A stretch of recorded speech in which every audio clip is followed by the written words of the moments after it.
Welcome everyone, मैं हूँ प्रतीक्षा। Guys, आज हम बात करने वाले हैं हाल ही में ट्रेंडिंग हुई एक वेब सीरीज की जिसका नाम है मटका किंग। मेन लीड कैरेक्टर आप जानते ही हैं कौन है, वो है विजय वर्मा, जिसे हमने और भी कई सारी मूवीज और इसी के साथ में वेब सीरीज के अंदर देखा है। बहुत ही अच्छा कैरेक्टर है गाइस। और मटका किंग जो पूरी स्टोरी लाइन है वो है 1960 के अंदर हुए क्राइम से रिलेटेड। ये पूरी की पूरी वेब सीरीज गैम्बलिंग के ऊपर है, इलीगल जो सट्टा वगैरह का मार्केट है उससे रिलेटेड है। कहानी इंस्पायर्ड है बट काफी सारी फिक्शनल भी है। तो इसे देख के सबसे पहली चीज की कोई भी सट्टा मार्केट के अंदर अपना हाथ ना आजमाए, क्योंकि कहा जाता है ना कि एक बहुत बड़ा दलदल है जिसमें अगर आप एक बार फंस गए तो बाहर निकलने का कोई चांस नहीं है। इसे बस एंटरटेनमेंट पर्पस से ही देखे, बिल्कुल भी मोटिवेट होने की जरूरत नहीं है। रही बात सारी स्टार कास्ट की, तो उन्होंने बहुत ही अमेजिंग काम करा है। तो चलिए फिर बिना प्रतीक्षा कराए प्राइम वीडियोस पे आने वाली लेटेस्ट वेब सीरीज मटका किंग के एपिसोड 1 की स्टार्टिंग करते हैं, जहाँ कहानी हमें सीधा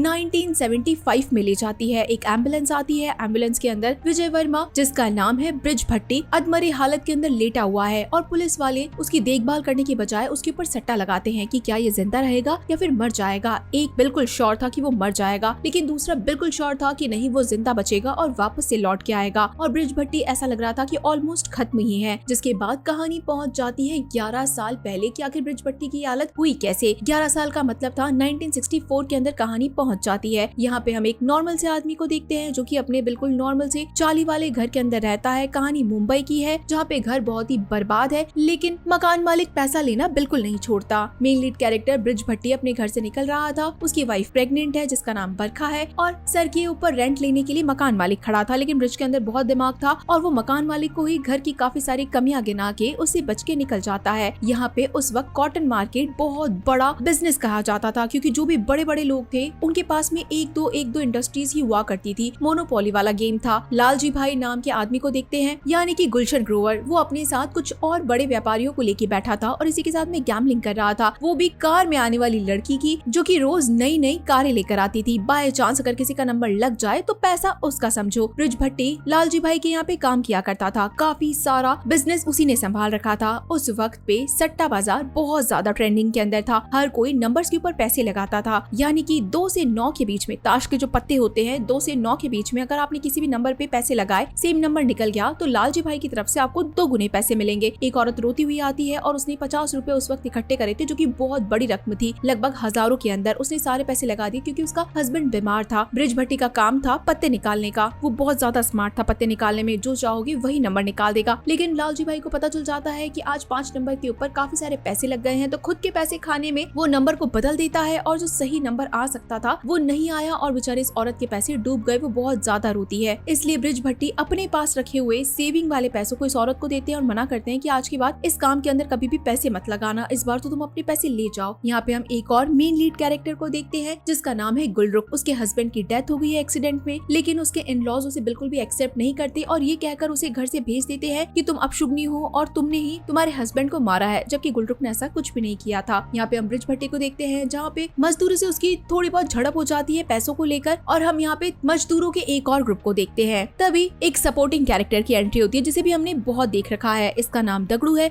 जिसके पैर के अंदर थोड़ी सी डिसेबिलिटी है, लेकिन वो अपने पूरे ग्रुप को कम पैसों के अंदर काम करने के लिए ब्रिज के पास आता है। ब्रिज कम पैसे सुन के आराम से उसे काम दे देता है। जिसके बाद हम ब्रिज के भाई लच्छू को देखते हैं, जो कि अब तक भी घर पे नहीं लौटा था। लच्छू एक बार के अंदर बैठा था, पैसे फूक रहा था दारू में, नशे के अंदर। तभी वहाँ पे कुछ लोग आके उसे बहुत बुरी तरीके से पीटते हैं। असल के अंदर लच्छू ने एक आदमी से काफी सारे पैसे उधार लिए थे, जो कि उसने वापस नहीं चुकाए थे। लच्छू भाग के सीधा घर पे आता है। इसी चक्कर में गुंडे भी पीछा करते करते घर में घुस जाते हैं और लच्छू का हाथ पकड़ के उसकी उंगली काटने वाले थे। इस गुंडे का नाम जीनू भाई था, जो कि किसी को भी बीच में बोलने से मना कर रहा था। लेकिन ब्रिज ऑब्वियस सी बात है, उसका भाई है और अपने भाई को दर्द में देख के वो कुछ तो करेगा। 5000 रुपए के बदले वो 10,000 रुपए ऑफर करता है जीनू भाई को और 10 दिन की मोहलत मांगता है। जीनू भाई कहता है कि देख, तेरे भाई का तो मैंने तेरे ही घर में उंगली काटने की कोशिश करी, अगर तूने पैसे नहीं दिए तो मैं तेरी गर्दन काट दूंगा। ब्रिज कहीं ना कहीं गुस्सा था अपने छोटे भाई लच्छू से कि उसे ऐसे फालतू काम नहीं करने चाहिए थे, यानी कि पैसे गैम्बलिंग वगैरह में नहीं लगाने चाहिए थे, नशे पत्ते में नहीं लगाने चाहिए थे। इस चक्कर में इन्हें इतने सारे पैसे चुकाने पड़ेंगे, लेकिन ये दोनों मिलकर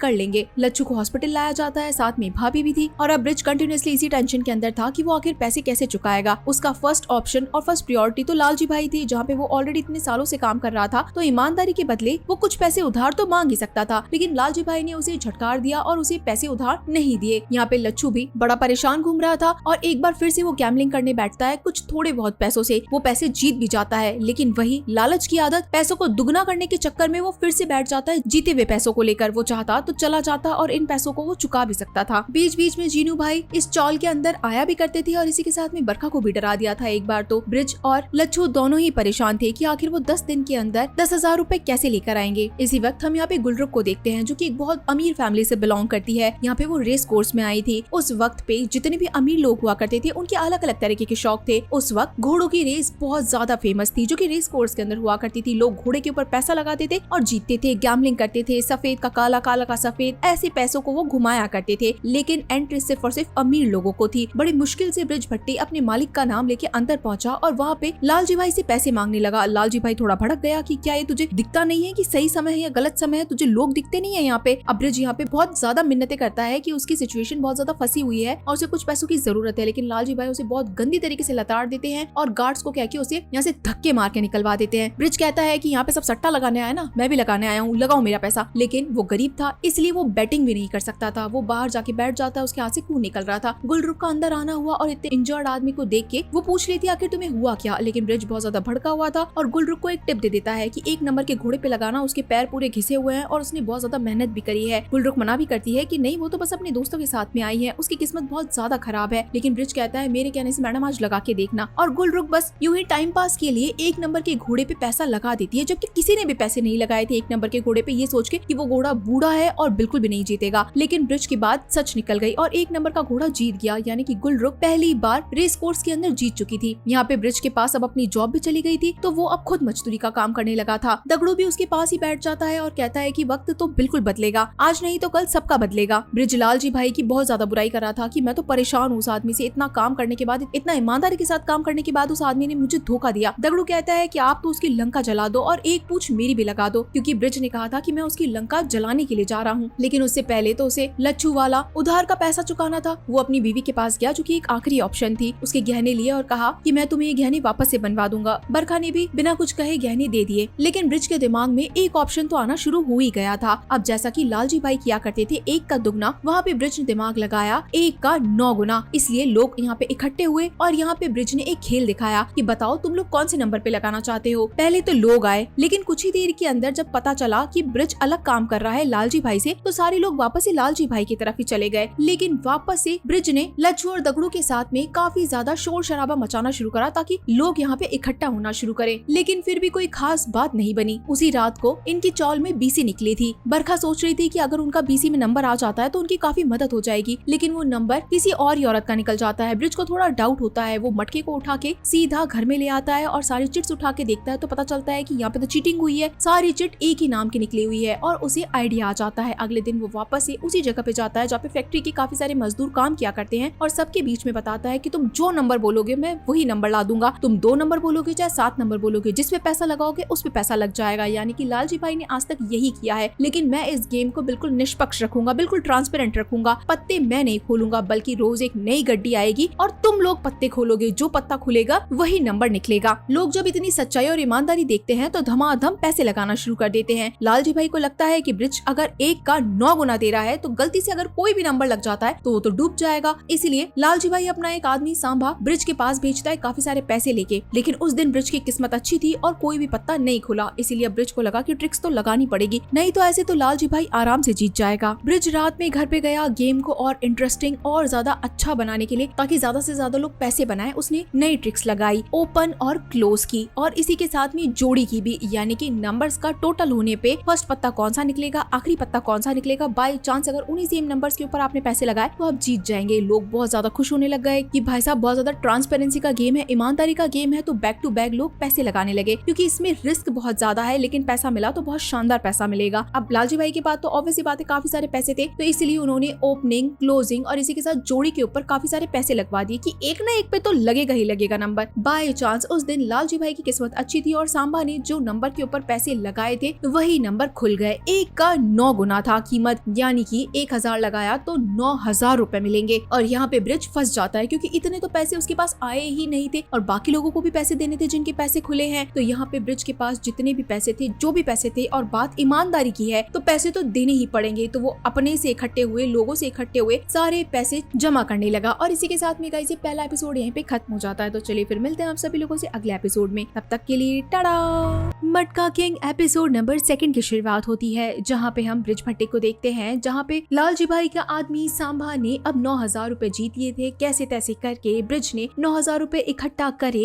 इधर उधर से मांग मूंगे और लालजी भाई के आदमी सांभा को दे दिए। जैसा कि वो ईमानदारी का पक्का था, वो बिल्कुल भी बेईमानी नहीं करना चाहता था, खुद के काम को स्टार्टिंग से ही बहुत ही ट्रांसपेरेंट रखना चाहता था और उधार तो बिल्कुल नहीं रखना चाहता था। सांभा लालजी भाई के पास गया और खुशी खुशी बताने लगा कि देखिए हम पैसे जीत गए हैं। लालजी भाई चाहता था कि वो ब्रिज को बर्बाद कर दे, उसकी दुकान को बंद कर दे, नया नया शुरू हुआ है, आराम से उसे बर्बाद किया जा सकता है। यहाँ पे ब्रिज अब अपनी नई तरकीबों के बारे में सोचने लगता है और इसी के साथ में बहुत भयंकर टेंशन में भी था, क्योंकि उसके पास पैसे इकट्ठे तो हो गए थे देने के लिए जीनू भाई को, लेकिन आखिरी टाइम पे सांभा जीत गया और पूरे पैसे खत्म हो गए। अब ब्रिज कैसे तैसे करके वापस से थोड़े से पैसे इकट्ठे करता है, क्योंकि जीनू भाई का 10वां दिन आ चुका था। डब्बे के अंदर वो थोड़े से पैसे लेके जाता है और अब यहाँ पे जीनू भाई से बैठ के वो बातचीत करना शुरू करता है कि देखिए मैंने नया काम शुरू करा है जिसका नाम मटका रखा है। पत्ते खुलेंगे, पैसे आएंगे और हम जीत जाएंगे। रिस्क काफी ज्यादा है, यानी कि जरूरी नहीं है कि लोगों के पत्ते खुले ही खुले, लेकिन जिनके खुलेंगे उनको पैसा मिल भी जाएगा। पैसा ही पैसे को खींचता है। ब्रिज ने जीनू भाई को बहुत अच्छी तरीके से अपने गेम का पूरा समरी बता दिया था। जीनू भाई थोड़ा बहुत इंटरेस्टेड हो गया था। यहाँ पे लच्छू पीछे खड़ा होकर डर ही रहा था, क्योंकि वो जीनू भाई से बहुत ज्यादा डरता था और नए पैसे उधार लेने पे तो उसकी और ज्यादा फट जाती है। लेकिन जीनू भाई ने कहीं ना कहीं ब्रिज के ऊपर विश्वास करके पैसे को और ज्यादा बढ़ाने के लिए ब्रिज भट्टी को थोड़े से और पैसे दे दिए कि बढ़ाओ, तुम काम बढ़ाओ, हम पीछे पीछे देखते हैं। क्योंकि अब ब्रिज को काम और ज्यादा बड़ा करना था, काफी ज्यादा फैलाना था, इसलिए उसने एक बड़ी सी जगह ले ली ताकि उसके अंदर पीछे वाले हिस्से में वो ये इलीगल काम को अंजाम दे सके। यहाँ पे ब्रिज भट्टी ने बड़ी सी जगह ली और इसी के साथ में लच्छू, दगड़ू और उसके साथ काम करने वाले मील के कुछ लोग यहाँ पे आ गए। ब्रिज ने नया गेम समझाना शुरू करा कि अब वो किस तरीके से अपने गेम को और ज्यादा इंक्रीज करेंगे। इसी के साथ में अपने गेम को अलग अलग जगह पे बढ़ाएंगे, जैसे कि एक कॉलेज हो गया जहाँ पे काफी सारे बच्चे आते हैं लेकिन उन्हें सट्टा लगाना पसंद है, तो वहाँ पे एक लच्छू को बिठा दिया। नई मील जहाँ पे काफी सारे मजदूर एक साथ में बैठ के सट्टा लगाते हैं, लेकिन यूनियन वाले उनका पैसा लेते हैं, लेकिन अगर ईमानदारी वाला गेम मिलेगा तो जरूर वो इस गेम को खेलेंगे। लच्छू को उस जगह पे बिठा दिया। ऐसे करके मुंबई की अलग अलग जगहों पे उसने कुछ नई नई जगहों पे ये गेम शुरू कर दिया, जिसे मटका का खेल कहा गया, कि मटके के अंदर पत्ता खुलेगा और वो पत्ता ये लोग नहीं, जो भी आम जनता है वही खोलेंगे और वहीं पे उस पत्ते का नंबर सबको बताया जाएगा। जिसके बाद अब ब्रिज ने इस गेम को थोड़ा और इंटरेस्टिंग किया ताकि लोग आए। सिंपल गेम को कोई नहीं खेलता, खेलते तो है लेकिन गेम को अगर अलग बनाया जाएगा तो ज्यादा लोग खेलेंगे। एक बार में 3 पत्ते, दूसरी बार में वापस से 3 पत्ते निकलेंगे। इनका टोटल ओपनिंग का नंबर कहलाएगा और नीचे वाले 3 पत्तों का टोटल क्लोजिंग कहलाएगा। दिन में एक बार नहीं बल्कि 2 बार पत्ते खुलेंगे। इसी के साथ में सिंगल पाना, डबल पाना और ट्रिपल पाना करके गेम्स को नाम दिए गए कि अगर आपका नंबर सिंगल पाने पे लगता है तो 150 गुना, डबल पाने पे लगता है तो 300 गुना, और अगर ट्रिपल पाने के नंबर आपके लग गए तो रिस्क तो बहुत ज्यादा है लेकिन आपको उसके बदले मिलेगा 1000 गुना, यानी कि 1 रुपए के बदले आपको मिलेगा 1000 रुपए। सोचिए अगर ये रकम उस वक्त किसी को मिल जाए तो वो तो माला माल हो जाए। ये रकम सुन के अब हर कोई इकट्ठा होने लगा और गेम के अंदर ज्यादा से ज्यादा लोगों ने पार्टिसिपेट करना शुरू करा। यहाँ पे ब्रिज की वाइफ जो प्रेग्नेंट थी उसे लड़का हुआ तो ब्रिज अपने लोगों के साथ में बच्चे को मिलने गया। बच्चा बिल्कुल ऐसे टाइम पे आया था जो कि इनके काम को बढ़ावा दे सकता है, तो बच्चे का नाम अनमोल रख दिया गया, जो कि बरखा नहीं रखा था। और ब्रिज ने अपने ही धंधे का नाम भी अनमोल रख दिया क्योंकि उसका एक काम बहुत ज्यादा प्रीशियस था। बच्चे के आने से सब लोग बहुत खुश थे और अनमोल नाम सुन के भी बहुत खुश थे। इसके बाद हम एक नए कैरेक्टर को देखते हैं जो कि एक जर्नलिस्ट था जिसका नाम टीपी डिसूजा है। वो उस वक्त के एक बहुत बड़े पेपर के अंदर काम किया करता था। उसका काम जर्नलिज्म करना था। वो बार बार के अंदर सट्टे के ऊपर नए नए आर्टिकल्स लिखा करता था, लेकिन जो उसका बॉस था कभी भी उन आर्टिकल्स को आगे नहीं जाने दिया करता था क्योंकि सट्टे के अंदर बहुत बड़े बड़े लोग शामिल हुआ करते थे। तो अगर सट्टे का नाम बाहर आएगा तो बड़े बड़े लोगों का नाम खराब होगा और ऑब्वियस बात है कि इस न्यूज़पेपर का जो बॉस है वो भी बड़े लोगों के बीच में उठता बैठता है, तो इतनी बड़ी खबर वो कभी नहीं छापेगा। टीपी डिसूजा को कभी भी अपना आर्टिकल छापने का मौका नहीं मिलता। ये बात वहाँ पे सबको पता थी। इसी के साथ में ब्रिज का काम अच्छा चलने लगा तो उसने बरखा के लिए एक लेडी को काम पे रख लिया। ये वही लेडी थी जिसे हमने एपिसोड 1 में देखा था जो बहुत ज्यादा रो रही थी। तो ब्रिज ने अब अपने बच्चे को संभालने के लिए रुक्मणी नाम की लेडी को घर में हेल्प कराने के लिए, बच्चे को संभालने के लिए और बरखा को संभालने के लिए रख लिया था। बरखा अब कहीं ना कहीं बहुत खुश होने लगी थी क्योंकि उसे नई नई चीजें मिलती जा रही थी, लेकिन अभी भी ब्रिज का काम एकदम प्रॉपर तरीके से नहीं चल रहा था क्योंकि लोग उसे इतना ज्यादा जानते नहीं थे और गेम थोड़ा बहुत टिपिकल भी हो रहा था, टफ भी हो रहा था। जरूरी नहीं है कि हर कोई इस गेम को समझ जाए, इसलिए काम कुछ ज्यादा खास चल नहीं रहा था। यहाँ पे दगड़ू जो है वो भी ब्रिज के साथ में उसके घर पे रुका हुआ था। ये लोग आपस के अंदर बातचीत कर रहे थे। दगड़ू के पास इवन घर जाने के पैसे भी नहीं थे, ब्रिज के पास में भी कुछ खास पैसे नहीं थे। वो बरखा को कहता है कि तुम्हारे पास कुछ खुले पैसे पड़े हैं क्या? तो बरखा बरखा यहाँ पे ब्रिज को डब्बा खोलने के लिए कहती है। अब वहाँ पे अलग अलग तरह के 10 डब्बे पड़े थे और बरखा ने सबके अंदर पैसे रख रखे थे, यानी कि वो उसकी सेविंग थी। ब्रिज को उसी वक्त एक नया आइडिया आया। वो दगड़ू को पैसे देके तो घर भेज देता है, लेकिन अगले दिन आते ही 9 डब्बे रख देता है और 9 डब्बों के अंदर अलग अलग 1 रुपया डाल देता है कि अगर लोग पैसा लगाने लगेंगे, मानिए कि अगर आपने 1 रुपया लगाया है और 1 रुपए के अगर आपने 9 हिस्से कर दिए, आपका कोई ना कोई नंबर तो जरूर लगेगा। ऐसा नहीं है ना कि आप बिल्कुल भी नहीं जीतेंगे, यानी कि लोग पीछे इसलिए तो हट रहे हैं क्योंकि उनका पैसा वापस नहीं आ रहा है। तो अगर हम ऐसा गेम शुरू करें जहाँ पे लोगों का 1 गुना पैसा तो एटलीस्ट वापस आए, तो लोग जरूर खेलेंगे। और मानिए अगर वही नंबर आ गया जो नंबर जीतने वाला है, तो समझिए उन्हें पैसा तो मिल ही रहा है। अब ये देख के कि लोगों का पैसा बच रहा है, तो गेम को वापस से बदला गया और नंबर्स को बांटना सिखाया गया कि आपको किस नंबर पे कितने लगाने चाहिए और आप किस नंबर पे कितने लगा सकते हैं, आपको कितने गुना मिलेगा। अब जाके लोगों को वापस से मोटिवेशन मिलता है कि उनके पैसे वापस तो आ रहे हैं, इसीलिए ब्रिज का काम वापस से शुरू हो जाता है। लेकिन ये बात भी लालजी भाई के कान में पड़ गई थी कि ब्रिज ने अपने काम को और ज्यादा बढ़ाया है। सेम टाइम पे जीनू भाई भी आता है और उसे भी काम बड़ा सही लगने लगता है, लेकिन ब्रिज अपना काम जीनू भाई को नहीं देता है, यानी कि मटका का जो कह सकते फ्रेंचाइजी है वो उसे नहीं देता, क्योंकि वो बहुत ईमानदारी से काम किया करता था। नंबर्स इधर उधर नहीं होंगे। फिर ब्रिज ने एक नई चीज और लगाई कि पत्ते सिर्फ और सिर्फ एक जगह ही खुलेंगे, हर जगह अलग अलग पत्ते नहीं खुलेंगे। इसीलिए अब इन्होंने टेलीफोन्स लगवाना शुरू करे और टेलीफोन्स हर एक जगह पे रख दिए। जिस वक्त पत्ते खुलेंगे ब्रिज पत्ते खोलेगा और उसके बाद में हर एक स्टेशन पे बता दिया जाएगा जहाँ जहाँ पे भी मटका लोगों ने लगा रखा है। गेम इसी तरीके से बढ़ता जा रहा था, जिसके बाद हम एक दिन यहाँ पे गुलरुख को देखते हैं, जो कि एक लड़के से मिलने के लिए आई थी शादी के लिए। लेकिन लड़का इतना ज्यादा बेवकूफ था कि गुलरुख को 1% इंटरेस्ट नहीं आता है और वो यहाँ से निकल जाती है। तभी उसकी नजर ब्रिज के ऊपर पड़ती है। वो काफी दिनों से ब्रिज को ढूंढ रही थी, क्योंकि जिस दिन उसने 1 नंबर घोड़े के ऊपर पैसा लगाया था तो वो जीत गई थी। तब से वो ब्रिज से मिलना चाहती थी, लेकिन ब्रिज उसे कभी भी नहीं दिखा। वो ब्रिज को कहती है कि मैं तुम्हें कब से ढूंढ रही थी, तुम्हें पैसे लौटाना चाहती थी। तो ब्रिज कहता है किस चीज के पैसे? तो यहाँ पे गुलरुख कहती है उस दिन घोड़े पे लगाए हुए पैसे। तो ब्रिज कहता है मैं किसी के ऊपर बहुत ज्यादा गुस्से में आ रखा था, लेकिन खैर वो घोड़ा भी बहुत अच्छा था और अगर आप जीती गई हैं तो बहुत अच्छी बात है, आइए आइए अंदर आइए। जिसके बाद ब्रिज गुलरुख को अंदर ले आता है। उसके बाद में वापस से पत्तों का गेम शुरू होता है। गुलरुख भी बैठ के ये चीजें देख ही रही थी, चीजों को समझ ही रही थी कि आखिर किस तरीके की सट्टेबाजी है, किस तरीके के पैसे लगते हैं। तभी यहाँ पे जो पत्ता बाय चांस खुल जाता है वो 9 गुने वाला किसी का पत्ता खुल जाता है। जिसके बाद में एक पत्ता खुलता है और किसी का पहले पाने के अंदर जो जोड़ी का नंबर था वो लग जाता है, यानी किसी को 150 गुना पैसा देना था, लगभग 15,000 करीब। अब ब्रिज के पास तो इतने पैसे थे ही नहीं और जो भी पैसे मांगने वाला था वो तो एकदम सर के ऊपर खड़ा हो जाता है कि मेरा पैसा दो, मेरा पैसा दो, तुम तो ईमानदार थे ना, मुझे तो मेरा पैसा अभी के अभी चाहिए। तब यहाँ पे अब ब्रिज को लगता है कि पैसा ऑब्वियस सी बात है देना ही है। आसपास के जितने भी ब्रिज के साथीदार है वो सोचने लगते हैं कि ब्रिज ने स्कीम ही गलत बनाई है, इतना सारा पैसा एक बार में कैसे निकालेंगे। लेकिन ब्रिज जो कि ईमानदार आदमी था कैसे तैसे करके अपने पैसों को इकट्ठा करता है। गुलरुख भी यहीं पे बैठी थी और उसे लगता है कि उसे मदद करनी चाहिए, इसीलिए वो भट्टी की मदद करती है और कहती है कि तुम मुझसे पैसे ले लो। लेकिन ब्रिज मना कर देता है कि नहीं नहीं मैं तुमसे पैसे नहीं ले सकता। तो यहाँ पे गुलरुख कहती है कि अगर तुम मुझे दोस्त मानते हो तो पैसे ले लो और दोस्ती के नाते ही मुझे वापस लौटा देना, ये कोई काम के लिए मैं तुम्हें थोड़ी न दे रही हूँ। कहीं न कहीं इन दोनों की दोस्ती अच्छी खासी हो चुकी थी। तो ब्रिज गुलरुख से पैसे ले लेता है उस वक्त के लिए, बस पैसे लौटाने के लिए। जिसके बाद हमें टीपी डिसूजा दिखाया जाता है जो कि अपने घर पे जाता है, उसके साथ उसकी माँ भी रहती है। यहाँ पे हमें बैकग्राउंड में एक स्टोरी दिखाई जाती है, यानी कि टीपी की हिस्ट्री कि उसका एक भाई हुआ करता था, छोटा भाई, जो कि ये सट्टे के अंदर फंस गया था और इतना ज्यादा फंस गया कि सारे पैसे सब कुछ बर्बाद कर दिए और इतना ज्यादा कंगाल हो गया कि उसे आखिरी के अंदर मरना ही पड़ा। वो सीधा मुंबई के समुद्र में जाके कूद गया और ना उसे कोई बचाने वाला ना उसकी कोई सुनने वाला। इसीलिए टीपी को इस सट्टे के ऊपर हद से ज्यादा गुस्सा आता है, कह सकते हैं कि पर्सनली दुश्मनी थी उसकी इस सट्टा मार्केट से। इसीलिए वो ब्रिज भट्टी के काम को भी कहीं ना कहीं एक्सपोज करना चाहता है, उसके लिए चीजें लिखता भी है, आर्टिकल्स भी लिखता है, लेकिन उसके आर्टिकल्स कभी भी आगे नहीं बढ़ते हैं। यहाँ पे ब्रिज भट्टी का काम अच्छा खासा चल रहा था, लेकिन जो यूनियन वाले थे, यानी कि फैक्ट्री के अंदर जो लोगों से पैसे ऐठा करते थे, खींचा करते थे, वो अब थोड़े भड़क जाते हैं क्योंकि लोग अब उन्हें पैसे नहीं दिया करते थे। और इसी के साथ में जो एक ग्रुप और बन गया था यूनियन का, वो भी बुरे वाले यूनियन से लोगों को बचाया करते थे। तो यूनियन वाले ब्रिज भट्टी के ऊपर बहुत ज्यादा भड़क जाते हैं कि ब्रिज के चक्कर में सारे लोग अब इस यूनियन को पैसा नहीं देते हैं। यहाँ पे हम गुलरुख को देखते हैं जहाँ उसके घर पे ब्रिज आया था मिलने के लिए और इसी के साथ में 5,000 रुपए लौटाने के लिए, क्योंकि अब ब्रिज के पास में पैसे आ चुके थे और इसीलिए वो गुलरुख को पैसे देने आता है। गुलरुख बड़ी खुश हो जाती है कि चलो अच्छा है, तुम्हारा काम भी चल रहा है। और इसी के साथ में गुलरुख ब्रिज को उसी की अमीरों वाली पार्टी में इन्वाइट करती है कि वहाँ का तो सबसे बड़ा खेल, सबसे बड़ा शौक ही पैसे लगाना है, क्यों ना तुम हमारे साथ में हमारी पार्टी के अंदर आओ, वहाँ पे पत्ते खोलो, मजा आ जाएगा, लोगों को बहुत पैसे निकलेंगे। ब्रिज उस वक्त तो हाँ कर देता है, काफी ज्यादा सकपकाता है, काफी ज्यादा शाय फील करता है कि वो इतने बड़े लोगों में कभी गया नहीं है, उठा बैठा नहीं है, तो वो आखिर ये काम कैसे करेगा। लेकिन गुलरुख उसे कहती है कि अमीर लोगों को तो बस एंटरटेनमेंट पसंद है, तुम आओ और वहाँ पे बहुत मजा आएगा। जिसके बाद हम सेम टाइम पे देखते हैं कि ब्रिज का ये धंधा देखते हुए अब लालजी भाई ने भी अपने काम को थोड़ा बहुत ऐसे ही घुमा लिया था ताकि उसे कंपटीशन मिल सके सके, क्योंकि लालजी भाई का काम तो एकदम ही ठप पड़ गया था। एक बार की बात है जब ब्रिज के पास में बहुत ही अच्छी खासी एक दाव आया था, लेकिन वो इतने बड़ी दाव को अकेला नहीं खेल सकता था, इसलिए वो जीनू भाई को कॉल लगा के आधा आधा खाने के बारे में बात करता है। अब दगड़ू पूछता है कि आखिर ये क्या चीज है। तब यहाँ पे ब्रिज उसे समझाता है कि अगर इतनी बड़ी रकम जब भी लगती है तो हमेशा एक पार्टनर को अपने साथ रखना चाहिए। अगर मुनाफा होता है तो आधा आधा, और अगर हारते हैं यानी कि पैसे देने पड़ेंगे तो भी सामने वाला आपको हेल्प करता है आधा आधा चुकाने में, क्योंकि इतनी बड़ी रकम आप एक बार में नहीं ला सकते। अगर जीते तो चलो अच्छा पैसा मिलेगा, लेकिन हारे तो इतना पैसा अकेले नहीं दे सकते हो। ये हुआ रिस्क बांटना। यानी कि दगड़ू तो अपने सेठ ब्रिज भट्टी का तो कायल हो चुका था कि कितना बढ़िया आदमी और कितना समझदार आदमी है ये, लेकिन जो भी है सबसे ज्यादा बड़ी बात है कि वो ईमानदार है। लोग वहाँ पे उसके ईमानदारी के चर्चे कर रहे हैं कि कुछ भी हो जाए ब्रिज भट्टी को दिया हुआ पैसा कहीं नहीं जाएगा, वो वापस देगा ही देगा। एक रात ब्रिज भट्टी अपने सारे काम को बंद करके यहाँ से निकल ही रहा था, तभी यहाँ पे यूनियन वाले पहुंच जाते हैं जो कि ब्रिज को मारने पीटने आए थे कि भाई तेरे चक्कर के अंदर हमारा सारा काम धंधा ठप हो चुका है, बंद हो चुका है। लेकिन तभी यहाँ पे दगड़ू आ जाता है और दगड़ू यहाँ पे इस तरीके से लड़ता है कि भाई साहब ब्रिज को तो हाथ लगाने की जरूरत ही नहीं पड़ती, और दगड़ू सबको पेल देता है, बहुत बुरी तरीके से मारता है। जस्ट बिकॉज कि दगड़ू पहले सेना के अंदर हुआ करता था, लेकिन वापस से उसे कोई ऐसा काम नहीं मिला, इसी चक्कर में वो हमाली किया करता था। खैर अब तो ब्रिज के साथ में अच्छा काम करता है, लेकिन उस वक्त दगड़ू ने अच्छे से ब्रिज की जान बचाई थी। और इसी के साथ में गाइस ये एपिसोड यहीं पे खत्म हो जाता है। तो चलिए फिर मिलते हैं आप सभी लोगों से अगले एपिसोड में, तब तक के लिए टाटा। मटका किंग के एपिसोड नंबर 3 की शुरुआत में हम देखते हैं कि ब्रिज भट्टी को काफी सारे लोगों ने घेर रखा है। ये सारे यूनियन के लोग हैं, उसे बुरी तरीके से मारने आए थे, लेकिन सही टाइम पे दगड़ू आ गया था बिल्कुल राम जी का हनुमान बन के, और सारे लोगों को बहुत बुरी तरीके से धो देता है, भगा देता है वहाँ से। ब्रिज देखता ही रह जाता है कि दगड़ू ने तो आज उसकी जान बचा ली, और दगड़ू से विश्वास दिलाता है कि आज क्या हमेशा वो उसके साथ खड़ा रहेगा, चाहे सिचुएशन कोई सी भी आ जाए। दगड़ू को वो यूं ही ना समझे, वो सेना के अंदर पहले था और काफी ज्यादा हट्टा कट्टा भी था, बस थोड़ा बहुत पैर ही तो डिफेक्टिव है, और ब्रिज के साथ वो हमेशा रहेगा चाहे सिचुएशन कोई सी भी आ जाए। जिसके बाद ब्रिज घर आता है, हालत थोड़ी सी खराब दिख रही थी, और अब यहाँ पे बरखा को थोड़ी बहुत चिंता होने लगी थी, क्योंकि अखबार के अंदर भी मटका के नाम से आर्टिकल आ चुका था, यानी कि ये सट्टे बाजारी की चीज जो है बाहर निकल चुकी थी, और ब्रिज का नाम भी उसमें आ चुका था। तो बरखा को विश्वास दिलाने के लिए भट्टी बहुत सारी बातें कहता है कि देखो तुम मुझ पे विश्वास करो, तुम्हें विश्वास नहीं करोगी तो बाकी कौन करेगा, मैं ईमानदारी का खेल खेलता हूँ, मानता हूँ कि ये इलीगल है, लेकिन जो भी करता हूँ बिल्कुल ईमानदारी से करता हूँ, किसी का पैसा खाया नहीं है आज तक। जिसके बाद हम गुलरुख को देखते हैं, जैसा कि उसने ब्रिज भट्टी को कहा था कि ये अमीर लोगों का बहुत बड़ा शौक बन सकता है, तो तुम आओ और अपना गेम इन सबको खिलाओ। ब्रिज यहाँ पे तैयार होके सूट बूट पहन के टैक्सी के अंदर अपना मटका लेके अमीरों वाली पार्टी के अंदर पहुँच गया। इसकी चकाचौंध आज से पहले ब्रिज भट्टी ने कभी नहीं देखी थी।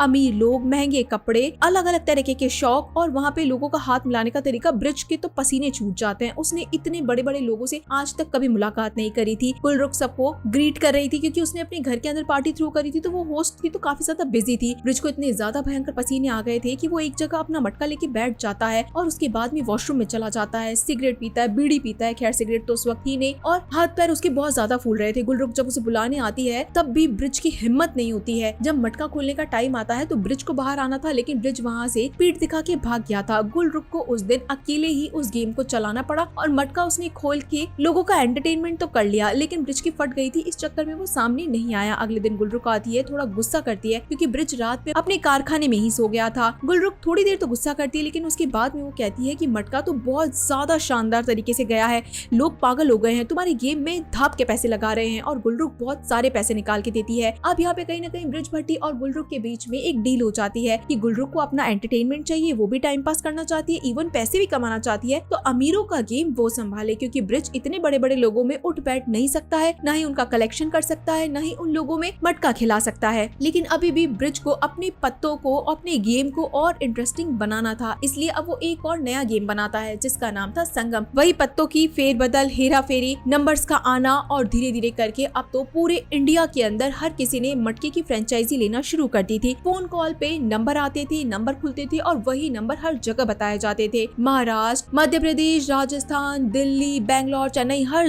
जगह अब मटके के कारोबार शुरू हो चुके थे। इलीगल काम से बहुत सारा पैसा आता जा रहा था। टीपी डिसूजा जो कि एक जर्नलिस्ट है, अब उसके पास में भी न्यूज़ेस आने लगी थी, लेकिन ऑब्वियस बात है इन फ्रंट होके कोई भी इंसान किसी भी चीज के लिए छाप नहीं सकता, क्योंकि इनके पास कोई एविडेंस नहीं है। हम यहाँ पे लच्छू को देखते हैं, जिसने अपनी मटके का काम कॉलेज के अंदर खोल रखा था। वहाँ पे कुछ अमीर लड़कियां आती है, सिगरेट पीती है, लेकिन तभी यहाँ पे टीचर ने उन्हें पकड़ लिया और देख लिया, लेकिन इन लड़कियों ने नाम डाल दिया लच्छू पे। यहाँ पे जो मेन लड़की थी वो वसुधा थी, और लच्छू बेचारा डर के बैठ जाता है, क्योंकि टीचर ने बहुत जोर से चिल्ला दिया था कि अपना ये इलीगल काम यहाँ से हटा दो और बच्चों को नॉनसेंस चीजें मत सिखाओ। जिसके बाद हम हम टीपी डिसूजा को देखते हैं जो कि मंत्री से मिलने के लिए गया था क्योंकि उनकी कोई मीटिंग थी और कॉन्फ्रेंस था, तो वहाँ पे सब लोग अलग अलग तरीके के क्वेश्चन पूछ रहे थे। यहाँ पे बड़े बड़े डीसी, एसपी वगैरह सारे ऑफिसर्स थे, लेकिन किसी ने भी इस इलीगल सट्टे के बारे में कोई खास बातचीत नहीं करी। लेकिन कह सकते हैं कि जो बपत है यानी कि मंत्री है बहुत बड़ा, उसके कान में इस सट्टे से रिलेटेड बातचीत तो आ ही गई थी, इसलिए उसने टीपी डिसूजा को रोका, सारी इन्फॉर्मेशन निकाली कि भाई ये ब्रिज भट्टी कौन है, मटका चला रहा है कौन है, कितना पैसा अर्न होता है, कितने लोग उसमें पैसा लगाते हैं, कहाँ पे मार्केट फैला हुआ है। यानी कि बपत को कहीं ना कहीं इंटरेस्ट आ रहा था कि वो भी इसके अंदर पैसा लगा दे, क्योंकि ये भी एक नंबर का घूसखोरी मंत्री था, कोई बढ़िया मंत्री नहीं था। तो इसलिए इसने टीपी डिसूजा से सारी की सारी इन्फॉर्मेशन अपने पास रख ली, ये कहते हुए कि वो जरूर इस सट्टे को बंद करवा देगा। जिसके बाद हम ब्रिज भट्टी को देखते हैं। अब यहाँ पे जीनू भाई भी उससे मटके का एक फ्रेंचाइजी लेने के लिए आता है, लेकिन ब्रिज भट्टी जो पहले एक टाइम पे जीनू से उधार मांगा करता था, अब उसने जीनू भाई को ही मना कर दिया, क्योंकि जीनू भाई ईमानदार बिल्कुल भी नहीं था, वो कभी भी ईमानदारी से पत्ते नहीं खोले, नंबरों में फेरबदल कर सकता है। इसी के साथ में यहाँ बरखा के पिताजी भी आए हुए थे, जो कि यहाँ पे इस बात को कहकर बात घुमाने की कोशिश करते हैं कि उनके गाँव में फसल पूरी की पूरी खराब हो गई है। बरखा के पिताजी को ये पता चल गया था कि ब्रिज भट्टी का काम है मटका, जो कि बहुत अच्छा चल चुका है, सट्टे का काम है, तो अगर ये काम उनके गाँव में भी चल जाए तो मजा आ जाएगा। लेकिन ब्रिज को ये भी पता था कि बरखा के पिताजी एक नंबर के फ्रॉड आदमी है, वो भी नंबरों को फेरबदल करेंगे और ये काम ईमानदारी का है, इसलिए उन्हें भी ये मटके का काम नहीं सौंपा जाता है। तो यहाँ पे ब्रिज के पिताजी थोड़े भड़क जाते हैं, उल्टी सीधी बातें करने लगते हैं कि बेटी की शादी के लिए उन्होंने जमीन बेच दी, सब कुछ बेच दिया, एक आधा नंबर ही पता चल जाए तो उनके थोड़े पैसे खुल जाएंगे। लेकिन ब्रिज ऐसा भी नहीं करता है। यहाँ पे हम अगले दिन लच्छू को देखते हैं, जो कि अपना काम कर ही रहा था, अच्छी तरीके से ही कर रहा था। तभी यहाँ पे वसुधा आती है और पता चलता है कि वसुधा और किसी की नहीं बल्कि लालजी भाई की बेटी है, जो कि लच्छू से आके छोटी मोटी बातचीत करती है। इन दोनों का फ्लर्ट वगैरह स्टार्ट होता है और ये कॉफी वगैरह पे मिलने की बातचीत कर लेते हैं। यहाँ हम देखते हैं कि जो लच्छू को काम संभाला गया था उसके हिसाब के अंदर छोटी मोटी ऊंच नीच आ गई थी। ये बात दगड़ू को पता चल गया था, तो ये बात लच्छू से पूछता है, तो लच्छू उस वक्त बातों को घुमा देता है और कहता है कि चेक कर अच्छे से, तुझे मिल जाएगा हिसाब। जिसके बाद सीनिया बरखा के ऊपर शिफ्ट होता है, उसे कुछ शोर शराबे की चिल्लाने की आवाज आती है, वो बाहर निकल के आती है तो आपस में औरतें लड़ रही थी। बरखा चुप कराने की कोशिश करती है कि भाई आपस में क्यों लड़ रहे हो, अच्छा नहीं लगता। तो यहाँ की औरतें बरखा को उल्टा सीधा बोल देती है, ये कहकर कि तुम्हारा पति तो जुआ खेलता है, एक नंबर का मवाली है, उल्टे सीधे काम करता है। ये बात सुन के बरखा को बहुत ज्यादा हर्ट होता है और जिस वक्त ब्रिज घर पे आता है तो यहाँ पे अच्छा खासा कलेश मच जाता है। बरखा के पिताजी भी ब्रिज को कहते हैं कि आज तक मेरी बेटी को किसी ने ऊंची आवाज में बात नहीं करी और आज इसकी इज्जत की धजिया उड़ गई है, हर कोई उसे थू थू कर रहा है, तू ऐसा क्या गलत काम करता है। बरखा भी यहाँ पे भड़क जाती है अपने पति के ऊपर कि आप क्या काम कर रहे हो, इसके पीछे औरतें मुझे सुला रही है, गंदी गंदी बातें बोल रही है। तो ब्रिज को लगता है कि उसकी बीवी बेचारी इन चौल वालों के बीच में फंस के रह जाएगी, उसे बाहर की दुनिया का मतलब ही नहीं पता। ब्रिज के पास पैसे की कमी थी नहीं, तो आज वो अपनी बीवी बरखा को दुनिया दिखाने के लिए लेके जाता है, उसे बोलता है तैयार हो और बस चल। बरखा को समझ नहीं आता कि आखिर उसका हस्बैंड कहना क्या चाहता है, करना क्या चाहता है, लेकिन फिर भी बरखा तैयार होकर निकल जाती है। ये लोग जाते हैं एक कार की शोरूम में, जहाँ पे एक चमचमाती हुई कार खड़ी थी, लेकिन उसकी वेटिंग थी अगले 7 महीने की। ओनर को नहीं पता था कि भाई साहब ब्रिज भट्टी के पास में अनशन पैसा है। ब्रिज उसी वक्त खड़ी खड़ी कार को, जो कि शो पीस के अंदर लगी हुई थी, खरीद के अपने घर ले आता है। बरखा को कार में पूरे शहर में घुमाता है, महंगे से महंगी शॉपिंग करवाता है, उसके बाद में रेस कोर्स ले जाता है, जहाँ पे सिर्फ और सिर्फ अमीर तबके के लोग बैठते हैं। बरखा को इसके बारे में कुछ भी नहीं पता था, जहाँ पे ब्रिज उसे सारी चीजें समझाता है कि यहाँ पे बड़े से बड़े कारखाने के मालिक है, पूरी जो भारत चलाने वाले लोग हैं वो यहीं पे आके बैठा करते हैं, अंधा पैसा है, पैसों को गवाते हैं, जलाते हैं और यहीं पे बैठ के अपने मौज शौक पूरे करते हैं। बरखा कहती है आप भी यही काम करते हैं क्या? लेकिन ब्रिज कहता है कि मैं काम तो करता हूँ, लेकिन किसी का बेईमानी का पैसा नहीं खाता हूँ, ईमानदारी का काम करता हूँ। जिसके बाद में ब्रिज भी अब एक घोड़े के ऊपर पैसा लगा देता है, क्योंकि उसे घोड़ों की समझ अच्छी खासी थी और आज वो घोड़ा जीत जाता है, पैसे भी आ गए थे। बरखा बड़ी खुश थी, अपनी चौल के अंदर जाती है, कार से निकल के अच्छे खासे कपड़े लेकर, तो हर कोई उसे देखता रह जाता है कि भाई इसके तो दिन रात बिल्कुल बदल गए हैं, बरखा पूरी तरीके से बदल गई है, इसके पास इतना पैसा आ गया है। खैर अब बारी थी बरखा के पिताजी को छोड़ के आने की, तो पिताजी यहाँ पे जाते हुए भी कुनमुन कर ही रहे थे, क्योंकि उन्हें मटका नहीं मिला था। ऊपर से बेटी की शादी में हुए खर्चे की बात भी बोल देते हैं, तो ब्रिज अपने पॉकेट से काफी सारे पैसे निकालते हैं और बरखा के पिताजी के एक तरीके से कहते हैं कि मुंह पे मारते हैं, मुंह पे नहीं मारते, क्या रख देते हैं वहाँ पे साइड में, ये कहकर कि आपकी पूरी जिंदगी निकल जाएगी इनसे, लेकिन अगली बार मटके के नंबर जानने के बारे में और मटका लेने के बारे में बात बिल्कुल भी मत करना। पिताजी यहाँ से पैसे लेके स्वाभिमानता की धजिया उड़ा के वहाँ से निकल जाते हैं। बरखा को बहुत बुरा लगता है कि भाई पिताजी के साथ में ऐसी हरकत नहीं करनी चाहिए, लेकिन ब्रिज को पता था कि ये आदमी सही नहीं है, इसलिए वो बरखा को कहता है कि आपका उनसे रिश्ता खत्म, ये अब मेरे पास में है तो इसका रखरखाव मैं ही करूंगा, आप भूल जाइए इसे। अब यहाँ पे हम देखते हैं कि जो बपत था यानी कि मंत्री, उसकी नजरों में ब्रिज भट्टी आ चुका था, इसीलिए इनकम टैक्स की नजर उस पे डलवा दी गई थी कि जाओ जरा ब्रिज के घर पे जाके चेक वेक करो कि आखिर चल क्या रहा है। यहाँ पे हम लच्छू को देखते हैं, जो कि अपने कॉलेज कॉलेज में वही सट्टा चला रहा था। तभी यहाँ पे वसुधा तो आती है, साथ में लालजी भाई भी आते हैं। पहले तो लच्छू की जमकर बेइज्जती करते हैं कि भाई तू क्या है, नौकर है, तू क्या ही करता है, तेरे ख्वाब बड़े हो रहे हैं, मेरी बेटी के साथ में शादी करेगा, घूमेगा, चाय पिएगा, पहले औकात बना। लेकिन उसके बाद में लच्छू को शांति से बैठा के बातचीत करने लगते हैं कि चल काम की बात करते हैं, तू नौकर है ना, अगर तू मेरी बेटी का हाथ मांगना चाहता है तो पहले मालिक बन के दिखा, या तो काम के अंदर आधा हिस्सेदारी अपने पास ले, या फिर तू मेरे साथ काम कर ले, क्योंकि तेरे भाई के साथ काम करेगा तो ईमानदारी की आखिर चाल कब तक चल पाएगा। मेरे साथ काम करेगा तो हम दोनों मिलके खूब पैसा कमाएंगे, खूब पैसा बनाएंगे, फिर मेरी बेटी की शादी में धूमधाम से तेरे साथ में कर दूंगा। लच्छू का दिमाग यहाँ पे डाइवर्ट हो चुका था। इसी चक्कर के अंदर अब वो गड़बड़ियां करना शुरू कर चुका था। आखिर ये बातें कब तक छुपती कि लच्छू ने पैसों के अंदर गड़बड़ियां करी है, तो ये बात ब्रिज भट्टी को पता चल जाती है, क्योंकि दगड़ू ने अब हिसाब किताब दिखाई दिया था। और इसी टाइम पे लच्छू की एंट्री होती है, यानी कि आज तो उसका नंबर लगने वाला है। और इसी के साथ में गाइस ये एपिसोड यहीं पे खत्म हो जाता है। तो चलिए फिर मिलते हैं आप सभी लोगों से अगले एपिसोड में, तब तक के लिए टाटा।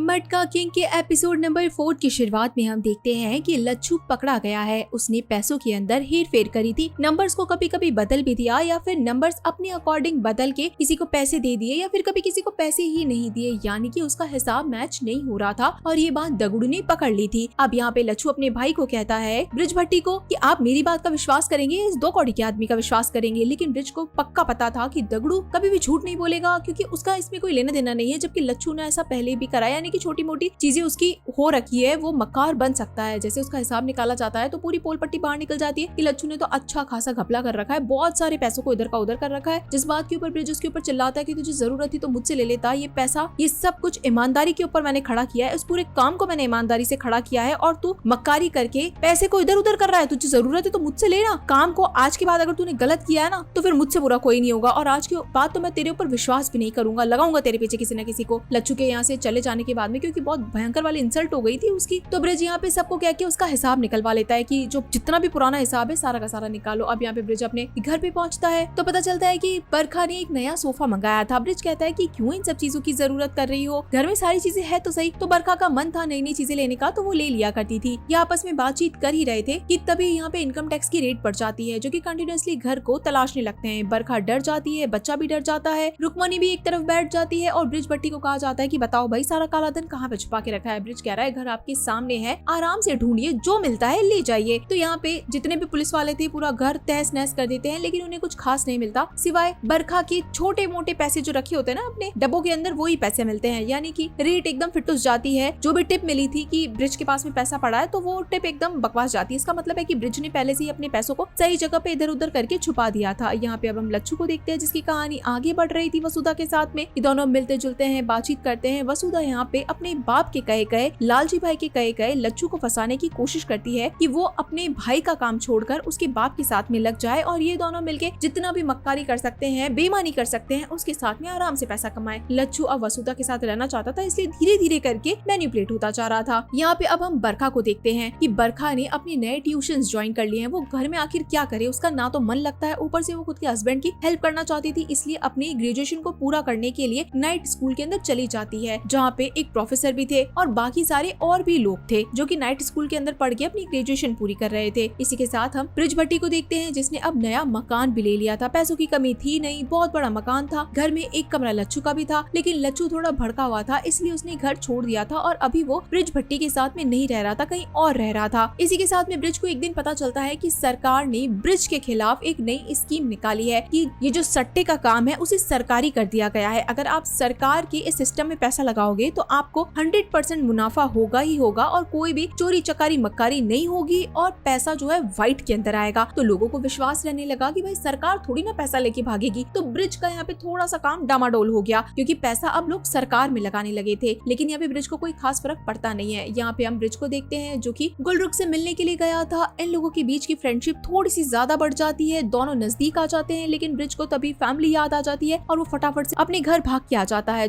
जहाँ पे उसे रियलाइज हो ही चुका था कि अच्छा हुआ कि उसने अपने पैर पीछे खींच लिए, क्योंकि घर पे वाइफ भी है और बच्चा भी है। जिसके अगले दिन हम देखते हैं कि ब्रिज अपना काम वाम कर ही रहा था, और तभी उसके पास में एक बुके आता है जिसके अंदर एक छोटा सा नोट लिखा हुआ था, जो कि गुलरुख ने भेजा था। कह सकते हैं कि इन दोनों की कुछ ट्यूनिंग चल रही थी, नोट्स में छोटी मोटी चीजें लिख के भेजा करते थे, और सेम टाइम पे ब्रिज ने भी गुलरुख को एक बुके ही भिजवाया था। हम टीपीटी सुजा को देखते हैं, उस जर्नलिस्ट को जो कि अपने इसी काम में लगा हुआ था और बड़े बड़े अफसरों को कहा करता था कि क्यों ना हम इस सट्टे बाजारी को बंद करवाने की कोई कोशिश करें, लेकिन टीपीटी सुजा की कोई खास बात सुनता नहीं था। इसी के साथ में अब ब्रिज भट्टी को बुला लिया गया था नेताजी के पास में। यहाँ पे ब्रिज भट्टी बड़ी खुशी खुशी एक मिठाई का डब्बा लेकर गया था, लेकिन नेताजी यहाँ पे मुंह तोड़ के ब्रिज भट्टी को अपना काम सट्टेबाजी बंद करने के लिए कहता है और खुद का जो गवर्नमेंट का सट्टा निकाला है उसमें तो वो इंटरेस्टेड था ही। इसी वक्त ब्रिज भट्टी सरकार को अच्छा खासा जवाब दे देता है, यानी कि इस मंत्री को जवाब देता है कि आपके कितने काले काम चल रहे हैं पीछे वो सबको पता है, कितनी वाइन शॉप खुली है, कितनी दारू के ठेके खुले हैं सबको पता है। इसके अलावा भी आप कितने 2 नंबर के काम करते हैं वो भी हमको पता है, तो आप मेरा मुंह मत खुलवाइए और अगर आपको सट्टा बंद करवाना है तो करवा के दिखाइए, पहले उसके लिए एविडेंस लेकर आइए। यानी कि वो मंत्री को सीधा सीधा जवाब दे देता है कि उखाड़ना जो उखाड़ ले, मैं मेरे मटके का गेम बंद नहीं करूंगा। यहाँ पे मंत्री भी थोड़ा खिजाया हुआ था और कहीं ना कहीं वो अब इसे पर्सनल चैलेंज, पर्सनल ईगो ले लेता है ब्रिज के खिलाफ। इसलिए अब ये मंत्री अपनी पूरी कैलकुलेशन लगाता है कि ब्रिज का ये मटके वाला गेम कैसे बंद किया जाए। उसे पता था कि रात को 9 बजे नंबर्स खुलते हैं, ओपन और क्लोज का गेम चलता है 9 से लेकर 12 बजे तक, तो उसने पूरी की पूरी लाइंस बिजी करवा दी। यानी कि चाहकर भी ब्रिज अगर कॉल के जरिए पूरे इंडिया के अंदर नंबर को सर्कुलेट करने की कोशिश करे तो लाइंस इतनी ज्यादा बिजी और डिस्टर्बेंस वाली हो गई कि लोगों को नंबर ही नहीं पता चल सके। ऑब्वियस बात है, नंबर पता नहीं चलेंगे तो लोग भड़क जाएंगे। वेट करते हैं लोग तो खुद के पैसों को जीतने का, इसलिए अब ब्रिज के दिमाग में थोड़ी सी टेंशन होने लगी। तो उसी टाइम पे लालजी भाई ने एक बहुत ही बड़ा मौके का गेम खेल दिया। यहाँ पे उसने ऑफलाइन गेम स्टार्ट कर दिया, यानी कि अब कोई टेलीफोन वेलीफोन की जरूरत नहीं है, हैंड टू हैंड पत्ते खोले और हैंड टू हैंड नंबर खोल दिए, तो लोग एकदम से वहाँ पे डाइवर्ट हो गए। तो अब ये चीज ब्रिज को लगता है कि जाके लालजी भाई से बात करनी चाहिए। अगर वो सेम गेम खिला रहा है और बिल्कुल सेम टेक्निक्स दे रहा है तो गेम तो चोरी करने वाली बात हुई। तो वो लालजी भाई के साथ में एक मीटिंग बिठाता है, उसका भाई लच्छू भी वहाँ पे था, लालजी भाई, ब्रिज वगैरह जितने भी लोग थे सब वहाँ पे थे। ब्रिज यहाँ पे क्या ही देता है कि ऐसा नहीं करना चाहिए था, आपको हमारा गेम चोरी नहीं करना चाहिए था। तो यहाँ पे लालजी भाई भी एक बिल्कुल सही बात कहते हैं कि स्टार्टिंग तो तूने करी थी ना, ये गेम तो मेरा था, तूने अपना सामने धंधा खोला था। तो यहाँ पे ब्रिज कहता है कि वो मैंने खोला जो खोला, लेकिन आप तो बिल्कुल मेरे जैसे ही गेम खिला रहे हैं, लोगों को ओपन क्लोज करवा रहे हैं, जितनी भी तरकीबें हैं वो तो आप मेरी लगवा रहे हैं, ऊपर से ऑफलाइन वाला गेम कर रहे हैं, तो सोचिए तो गलत चीज है ना, आपको ये चीज नहीं करनी चाहिए। तो लालजी भाई आखिर किसकी सुनने वाला था। यहाँ पे अब लच्छू कहता है कि एक काम करिए, अगर आपको भी धंधा करना है तो अपन इस शेयर को आधा आधा बांट लेते हैं, आधा आप रखिए, आधे पे हम काम करेंगे। लेकिन ब्रिज यहाँ पे अपने भाई की बात काट देता है और लालजी भाई को कहता है आपको जो करना है आप करिए, आपको जो गेम खिलाना है खिलाइए, लोगों को जहाँ पसंद आएगा वो वहाँ पैसा लगाएंगे। ब्रिज वहाँ से जाने वाला था, लेकिन रिसेप्शन पे पहले वो एक कॉल लगाता है गुलरुख को, लेकिन वो लाइन इतनी साफ और इतनी क्लियर थी कि ब्रिज का दिमाग घूम जाता है कि हम जिस टेलीफोन से बात करते हैं वो इतना प्रॉब्लमेटिक होता है, लेकिन ये लाइन इतनी साफ कैसे है। तब वो दगड़ू को और अपने बाकी लोगों को पता लगाने के लिए कहता है कि जा जरा पता लगा कि आखिर इसका चक्कर क्या है। दगड़ू अब इस काम में लग जाता है। पता चलता है कि बड़े बड़े होटल, रेस्टोरेंट और जितनी भी बड़ी बड़ी जगहें हैं ऑफिशियल, गवर्नमेंट की या फिर प्राइवेट, उन जगहों पे उस समय टेलीकम्युनिकेशन वाला सिस्टम लगा रहता था, यानी कि आपका कॉल डाइवर्ट होके आएगा, उसके लिए एक अलग सा सिस्टम बना हुआ था। दगड़ू अब उस लड़की के पीछे लग जाता है जो कि इसी होटल रेस्टोरेंट के अंदर इस कॉल को डाइवर्ट करने का काम किया करती थी। दगड़ू इस लड़की के बारे में पता लगाता है, नाम वाम जानता है, खुद की स्टोरी बताने लगता है, यानी कि लड़की भोली भाली थी तो वो भी दगड़ू से बातचीत करने लग जाती है। इस लड़की का नाम सुलभा है। अब यहाँ पे एक दिन की बात थी, ब्रिज भट्टी से मिलने के लिए उसका दोस्त आता है जो कि बचपन का दोस्त था और उसने इलेक्शन में खड़े होने के बारे में सोचा था। वो अच्छा आदमी था, लोगों को भला करना चाहता था, लेकिन ब्रिज अब जब इतना अच्छे ऊंचाइयों पे पहुंच गया था तो उसे ब्रिज की मदद चाहिए थी खुद को प्रमोट करने के लिए। ब्रिज बिल्कुल भी मना नहीं करता और खैर बपट के अगेंस्ट में वो खड़ा होने वाला था तो उसे इंटरेस्ट आ जाता है कि बिल्कुल बिल्कुल मैं तुम्हारी पक्के से मदद करूंगा, अब से हम दोनों साथ में काम करेंगे। लेकिन इसी के साथ में ब्रिज को अपनी एक गवर्नमेंट स्कीम वाली चीजों को भी ठीक करना था, क्योंकि गवर्नमेंट ने स्कीम चलाई दी थी कि उन्हें अच्छा खासा पैसा मिलेगा और एकदम सेफ इन्वेस्टमेंट है, तो लोग गवर्नमेंट के अंदर पैसा लगाने लगे थे। ब्रिज ने दिमाग लगाया कि अब जिन लोगों की भी लॉटरी खुलेगी उन्हें पूरा पूरा पैसा मिल जाएगा, यानी कि गवर्नमेंट अगर 3 लाख का कुछ % काट रही है और फिर अगर आदमी को 2.5 लाख रुपए मिल रहे हैं, 50,000 का नुकसान हो रहा है, तो ब्रिज भट्टी उस टिकट को खरीद के लोगों को 3 लाख रुपए पूरा देगा, भले ही उसे 50,000 का नुकसान हो तो हो। इससे होगा ये कि जो मनी आएगी वो व्हाइट मनी बन के आएगी और बैंक के अंदर जमा भी हो सकती है या फिर उसका किसी भी तरीके का यूज हो सकता है। ब्रिज ने अपने सारे लोगों को भेज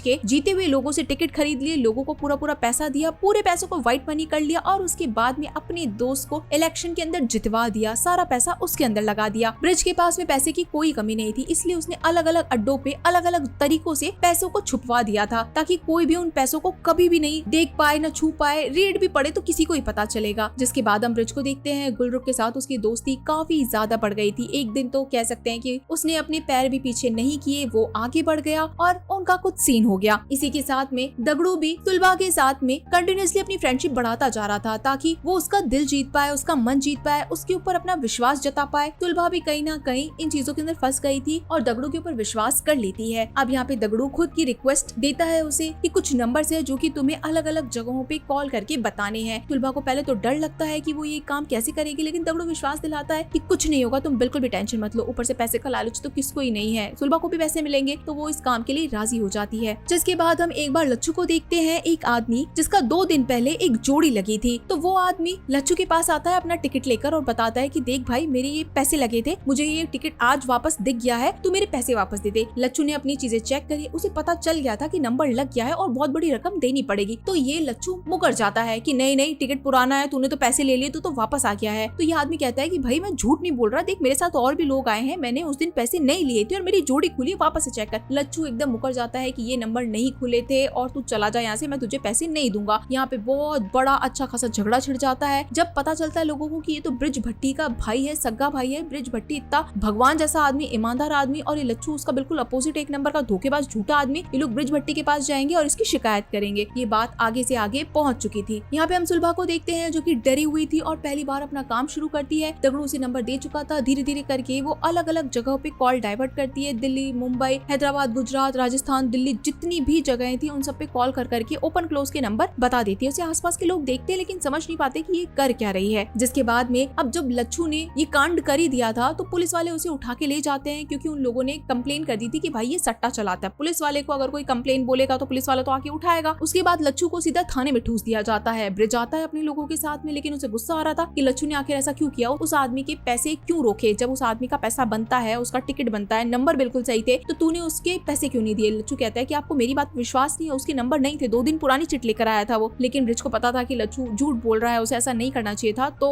कहीं ना कहीं अपने भाई को सजा देने के लिए वो कहता है कि तू जेल में ही रह, तुझे इस चीज की अकल समझ में आनी चाहिए कि मैं जब मेरा काम ईमानदारी से करता हूँ तो तूने क्यों नहीं करी ईमानदारी से। उसके बाद में ब्रिज अपने लोगों को कह के उस आदमी को पैसा दिलवाता है और अपने भाई को जेल में ही छोड़ देता है। दगड़ू कहने की कोशिश भी करता है कि भैया छोड़ दीजिए उसे, है तो बच्चा ही आखिर, लेकिन ब्रिज थोड़ा भड़का हुआ था तो दगड़ू को भी सुना देता है और ये लोग यहाँ से निकल जाते हैं। लेकिन तभी अगले दिन पता चलता है कि लच्छू को छुड़वा दिया गया है, लेकिन बेल उसे उसके खुद के भाई ब्रिज ने नहीं बल्कि लालजी भाई ने दिलवाई थी। यानी कि गरम गरम लोहे पे लालजी भाई ने हथौड़ा मार दिया था, लच्छू को पूरी तरीके से कन्वर्ट कर दिया था, ये समझा के कि भाई तेरा भाई तो तुझे ऐसे मौके पे भी हेल्प नहीं कर रहा, तो आगे तो तुझे धोखा देगा ही देगा, और उसे अपनी गाड़ी में बिठा के अपने साथ ले जाता है। और इसी के साथ में गाइस ये एपिसोड यहीं पे खत्म हो जाता है। चलिए फिर मिलते हैं आप सभी लोगों से अगले एपिसोड, तब तक के लिए टाटा। मटका किंग सीजन 1 एपिसोड नंबर 5 की शुरुआत में हम देखते हैं कि ब्रिज भट्टी अपना काम कर रहा था और उसके पास में एक आदमी आके उसे इन्फॉर्मेशन देता है कि आपका भाई लच्छू, उसे बेल मिल गई है और ये बेल किसी और ने नहीं बल्कि लालजी भाई ने कराई है। और इसी के साथ में लच्छू जो है वो अब लालजी भाई के साथ में जाके काम कर रहा है। जैसे कि हमने 4th एपिसोड के लास्ट में देखा था कि लच्छू की अब अपने भाई से बिल्कुल भी नहीं बनती जा रही है और लालजी भाई बिल्कुल सही मौके पे आके लच्छू को जेल से छुड़वा के चले गए, तो उसने अपने भाई का साथ छोड़ दिया और लालजी भाई के साथ हो चला। लेकिन 1969 की बात हो चुकी थी, अब तक ब्रिज भट्टी बहुत अंधा पैसा कमा चुका था, यानी कि अच्छा खासा वो कलेक्शन करता जा रहा था। एक रात की बात है, ब्रिज अपने घर पे था, 9 बजे का टाइम होने वाला था, ब्रिज को ओपनर क्लोज यानी कि पत्ते खोलने के लिए जाना था। लेकिन तभी उसका बेटा अनमोल जिद पकड़ के बैठ जाता है कि नहीं डैडी, आज तो आपको यहीं पे रुकना पड़ेगा चाहे कुछ भी हो जाए। ब्रिज कहता है कि बेटा मेरे काम का टाइम है, लेकिन अनमोल बात नहीं मानता और ब्रिज को आज पत्ते घर से खोलने पड़ते हैं। वो अपने लोगों को कॉल करके कहता है कि मैं घर से पत्ते खोल दूंगा, कुछ नंबर्स जिनके ऊपर बहुत ज्यादा पैसा लगा था। बाय चांस ब्रिज की किस्मत भी कुछ ऐसी समझो कि वही पत्ते खुल जाते हैं। ब्रिज कॉल करके दगड़ू को नंबर्स बताता है। दगड़ू कहता है कि क्या फर्क पड़ता है सेठ, नंबर बदल दो, बहुत ज्यादा पैसा लगा है, लोगों को देना पड़ जाएगा, बहुत मोटी रकम है। लेकिन ब्रिज नहीं मानता, वो कहता है कि जब मैंने ईमानदारी से पत्ते खोले हैं तो मैंने देखा ना कि पत्ते कौन से आए, जो मैं कह रहा हूँ नंबर वही खोल। जिसके बाद में बहुत मोटी रकम ब्रिज भट्टी अगले दिन सफेद कुर्ता पजामा पहन के निकल के देने पहुंच जाता है। यानी कि लोगों में विश्वास और ज्यादा बढ़ जाता है कि 1 रुपया हो चाहे 10 रुपए हो, ब्रिज भट्टी एक जने का भी पैसा नहीं रखता है। यहाँ पे लालजी भाई जो कि हमेशा से मक्कारी करता रहता था और अब तो उसके साथ में लच्छू भी मिल गया है, तो ये दोनों मिलके अच्छा खासा कलेक्शन करने लग गए थे। लालजी भाई इस बात से बहुत खुश था कि ये दोनों भट्टी जो ब्रदर्स हैं पैसा बहुत अच्छे कमाते हैं। लेकिन लच्छू को लगने लगा था कि ये पैसा और ज्यादा कमा सकते हैं अगर थोड़ी सी मक्कारी और कर दे। हालांकि इनका भाई यानी कि ब्रिज तो बहुत बढ़िया काम करता है, लेकिन कैसा हो कि अगर वो बपत यानी कि बहुत बड़े मंत्री से कह के अपने भाई का काम वाम बंद करा दे। तभी यहाँ पे लालजी भाई को आइडिया बहुत बढ़िया लगता है। इसी चक्कर के अंदर ब्रिज भट्टी के जो अलग अलग सेंटर थे उसके ऊपर रेड पड़वा देता है। दगड़ू यहाँ पे नंबर्स खोलने ही वाला था, लेकिन तभी अफरा तफरी मच जाती है। दगड़ू पैसा किसी और को कलेक्ट करने के कहकर फटाफट से गाड़ी में चला जाता है। जैसे पुलिस वाले आते हैं तब तक तो दगड़ू भाग चुका था, उसे सही जगह नहीं मिलती है, इसीलिए वो ब्रिज के घर पे जाके छुप जाता है। बहुत ज्यादा डरा हुआ था। अब तक पुलिस वाले भी आ चुके थे क्योंकि उन्हें तो ऑलमोस्ट रंगे हाथों ये मिलने वाला था। लेकिन ब्रिज यहाँ पे थोड़ा सा स्मार्ट स्मार्ट था, अब वो एक नामी गिरामी आदमी है, तो ऐसे कोई बिना वारंट उसके घर में तो नहीं घुस सकता। इसलिए वो पुलिस वालों को कहता है कि आप आए हैं इतनी दूर से तो चाय पी के जरूर जाइएगा, लेकिन बिना वारंट मेरे घर में तलाशी लेने की बिल्कुल भी मत सोचिएगा। वारंट ले आइए, मैं आपको घर में तलाशी लेने दूंगा। उस वक्त पुलिस वाले हाथ पे हाथ धर के वहाँ से निकल जाते हैं, लेकिन इस वक्त बरखा बहुत ज्यादा भड़क जाती है कि भाई उसके घर में बच्चा घूमता है और ऐसे पुलिस वाले आएंगे तो बच्चे के ऊपर क्या इम्पैक्ट जाएगा, वो क्या सीखेगा, उसे क्या समझाएंगे कि आखिर पुलिस वाले क्यों आए थे। जिसके बाद दगड़ू बाहर निकलता है, उसे कहा जाता है तू घर में क्यों आया। दगड़ू कहता है कि मेरे पास कोई ऑप्शन ही नहीं था और एकदम से रेड पड़ गई थी, मैं कहाँ जाता इन टाइम पे। इसी टाइम पे अब ब्रिज ने थोड़ी सावधानी रखने के लिए एक वकील को भी हायर कर लिया था जिसका नाम पुरोहित था। इसलिए पुरोहित उसे सबसे पहली सलाह यही देता है कि आपको मटका जो नाम है ना कि आप मटका लोगों के सामने खोलते हैं वो बंद करना पड़ेगा। यानी कि आप नंबर्स खोले, किसी भी तरीके से खोले, कहीं पे भी खोले, जहां मनो खोले, लेकिन ये जो मटका दिखाई में देता है ना तो वो लोगों को अट्रैक्ट करता है। बाकी तो आप समझदार है ही। जिसके बाद हम गुलरुख को देखते हैं। गुलरुख एक रेस्टोरेंट खोलना चाहती थी, इसीलिए वो एक नई प्रॉपर्टी विजिट करती है और उसे फाइनल कर देती है। इसी के साथ में हम टीपी डिसूजा को देखते हैं जो कि अपनी सीनियर के साथ में बैठ के बहुत सारी इन्फॉर्मेशन इधर की उधर करता है कि कैसे ब्रिज भट्टी इतना बड़ा मटके का स्कैम चला रहा है, स्कैंडल चला रहा है। रात को 9 से 12 बजे तक के बीच में ये लोग अपने पत्ते खोलते हैं, ओपन क्लोज खोलते हैं, भर के पैसा लगता है। पूरे इंडिया के अंदर कॉल के जरिए नंबर्स इधर से उधर जाते हैं। तो ये जो बड़ा सीनियर ऑफिसर था ये कहता है तो बहुत बड़ा क्राइम है। तो यहाँ पे टीपी डिसूजा कहता है कि क्राइम क्या है, किसी को कॉल करना कोई क्राइम थोड़ी है। लेकिन अब यहाँ पे इस बड़े मंत्री को समझ में आ गया था कि गफला तो चल रहा है, इसलिए वो टीपी डिसूजा को फ्री हैंड दे देता है एक बड़ा सा पेपर छापने के लिए ब्रिज भट्टी के खिलाफ। जिसके बाद हम ब्रिज और गुलरुख को देखते हैं। यहाँ पे गुलरुख ने बहुत अच्छा कलेक्शन करा था बड़े बड़े लोगों के साथ में, क्योंकि वो सट्टा चलाया करती थी तो ये अपना कलेक्शन गिन ही रहे थे। अब तक ब्रिज भी उसके पास में था, आपस में बातचीत करने लगते हैं। तभी गुलरुख को रोना आ जाता है एक पेपर को देख के, क्योंकि उसके हस्बैंड का इंश्योरेंस पेपर निकला था। तो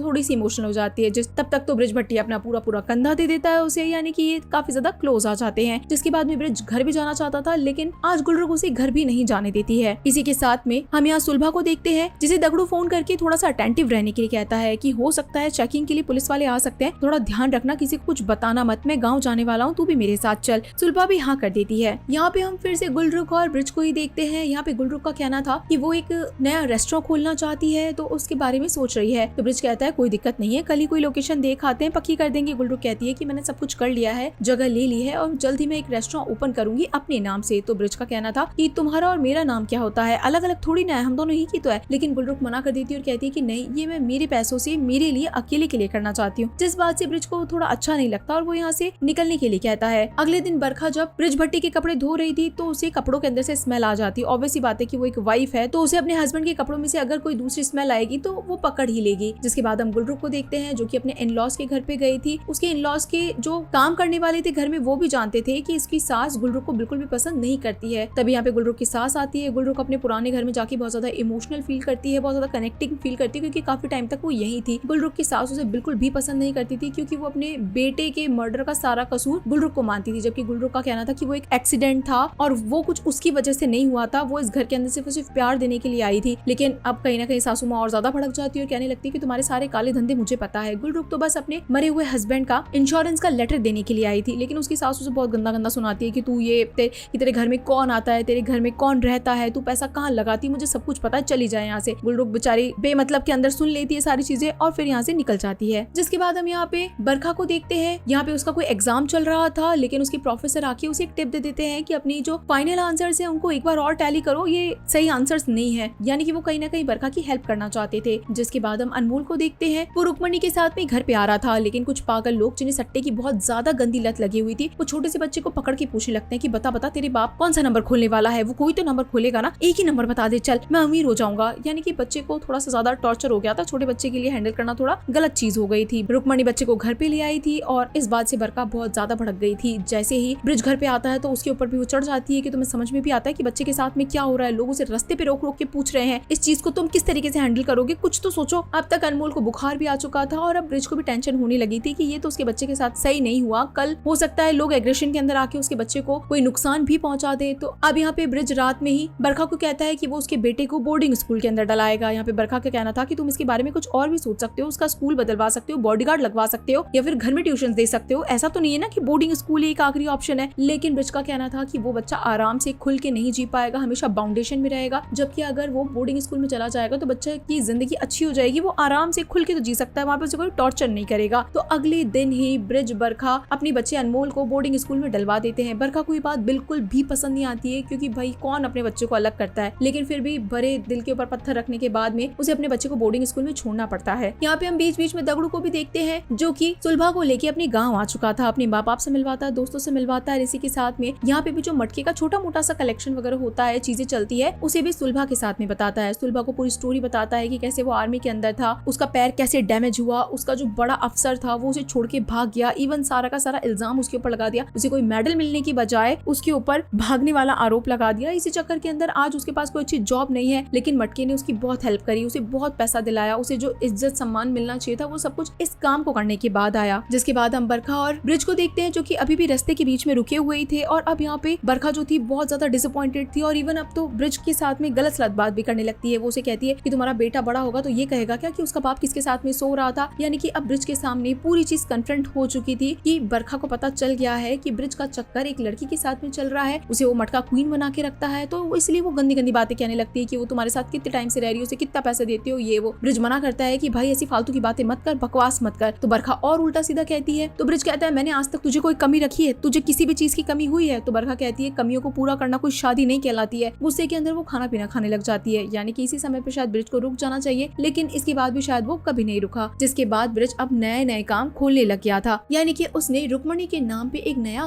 गद्दा फैक्ट्री डाली थी जिसके अंदर रुई के गद्दे वगैरह थे, लेकिन असल के अंदर बात अलग थी। उसके पास कलेक्शन पैसों का इतना ज्यादा हो गया था कि इन गद्दों के बीच में रुई नहीं बल्कि पैसों को रखा गया था, ताकि किसी को शक तक भी ना हो कि इनका पैसा आखिर किधर रखा गया है। किसी ने ब्रिज को कह दिया था कि आपके ऊपर व्हाइट बहुत ज्यादा जचता है, तब से ब्रिज ने व्हाइट ही पहनना शुरू कर दिया। वो दूसरा कलर पहनना ही छोड़ चुका था। इसी के साथ में गुलरो का बड़ी से बड़ी पार्टी ऑर्गेनाइज करती, महंगे से महंगे बड़े से बड़े क्लब के अंदर करती, और सारे शहर के अमीर लोग वहाँ पे पहुंचते, तो मोटा अच्छा खासा कलेक्शन आया करता था। इसी के साथ हम बपत को देखते हैं, यानी कि मंत्री को, जिसके साथ बड़े बड़े लोग गोल्फ वगैरह खेला करते थे। यहाँ पे लालजी भाई आता लच्चू के साथ में एक पैसे का ब्रीफ केस लेके, जो कि कहीं ना कहीं ब्रिज भट्टी को गिराने के बारे में बातचीत कर रहे थे कि भाई इसे हटाओ, कलेक्शन मोटे से मोटा करे जा रहा है, सारा पैसा अपनी जेब में रखे जा रहा है, इसका कुछ तो करना ही पड़ेगा। किंग तो हम लोग हैं, ये कहाँ से बीच के अंदर कूद पड़ा। बपत को समझ में आ गया था कि भाई इसे हटाने का टाइम आ गया है, तो कोई ना कोई तो तिकड़म करना ही पड़ेगा, लीगल इलीगल डायरेक्ट इनडायरेक्ट किसी भी तरीके से उसे रास्ते से हटाना पड़ेगा। इसलिए अब पुलिस ऑफिसर से कह के वो इसी शहर के पुलिस ऑफिसर को ड्यूटी पे लगा देता है कि आज के दिन ही इन्हें ब्रिज भट्टी को अरेस्ट करना है। यहाँ पे जो ये एसपी था ये मना करता है कि नहीं सर, ऐसा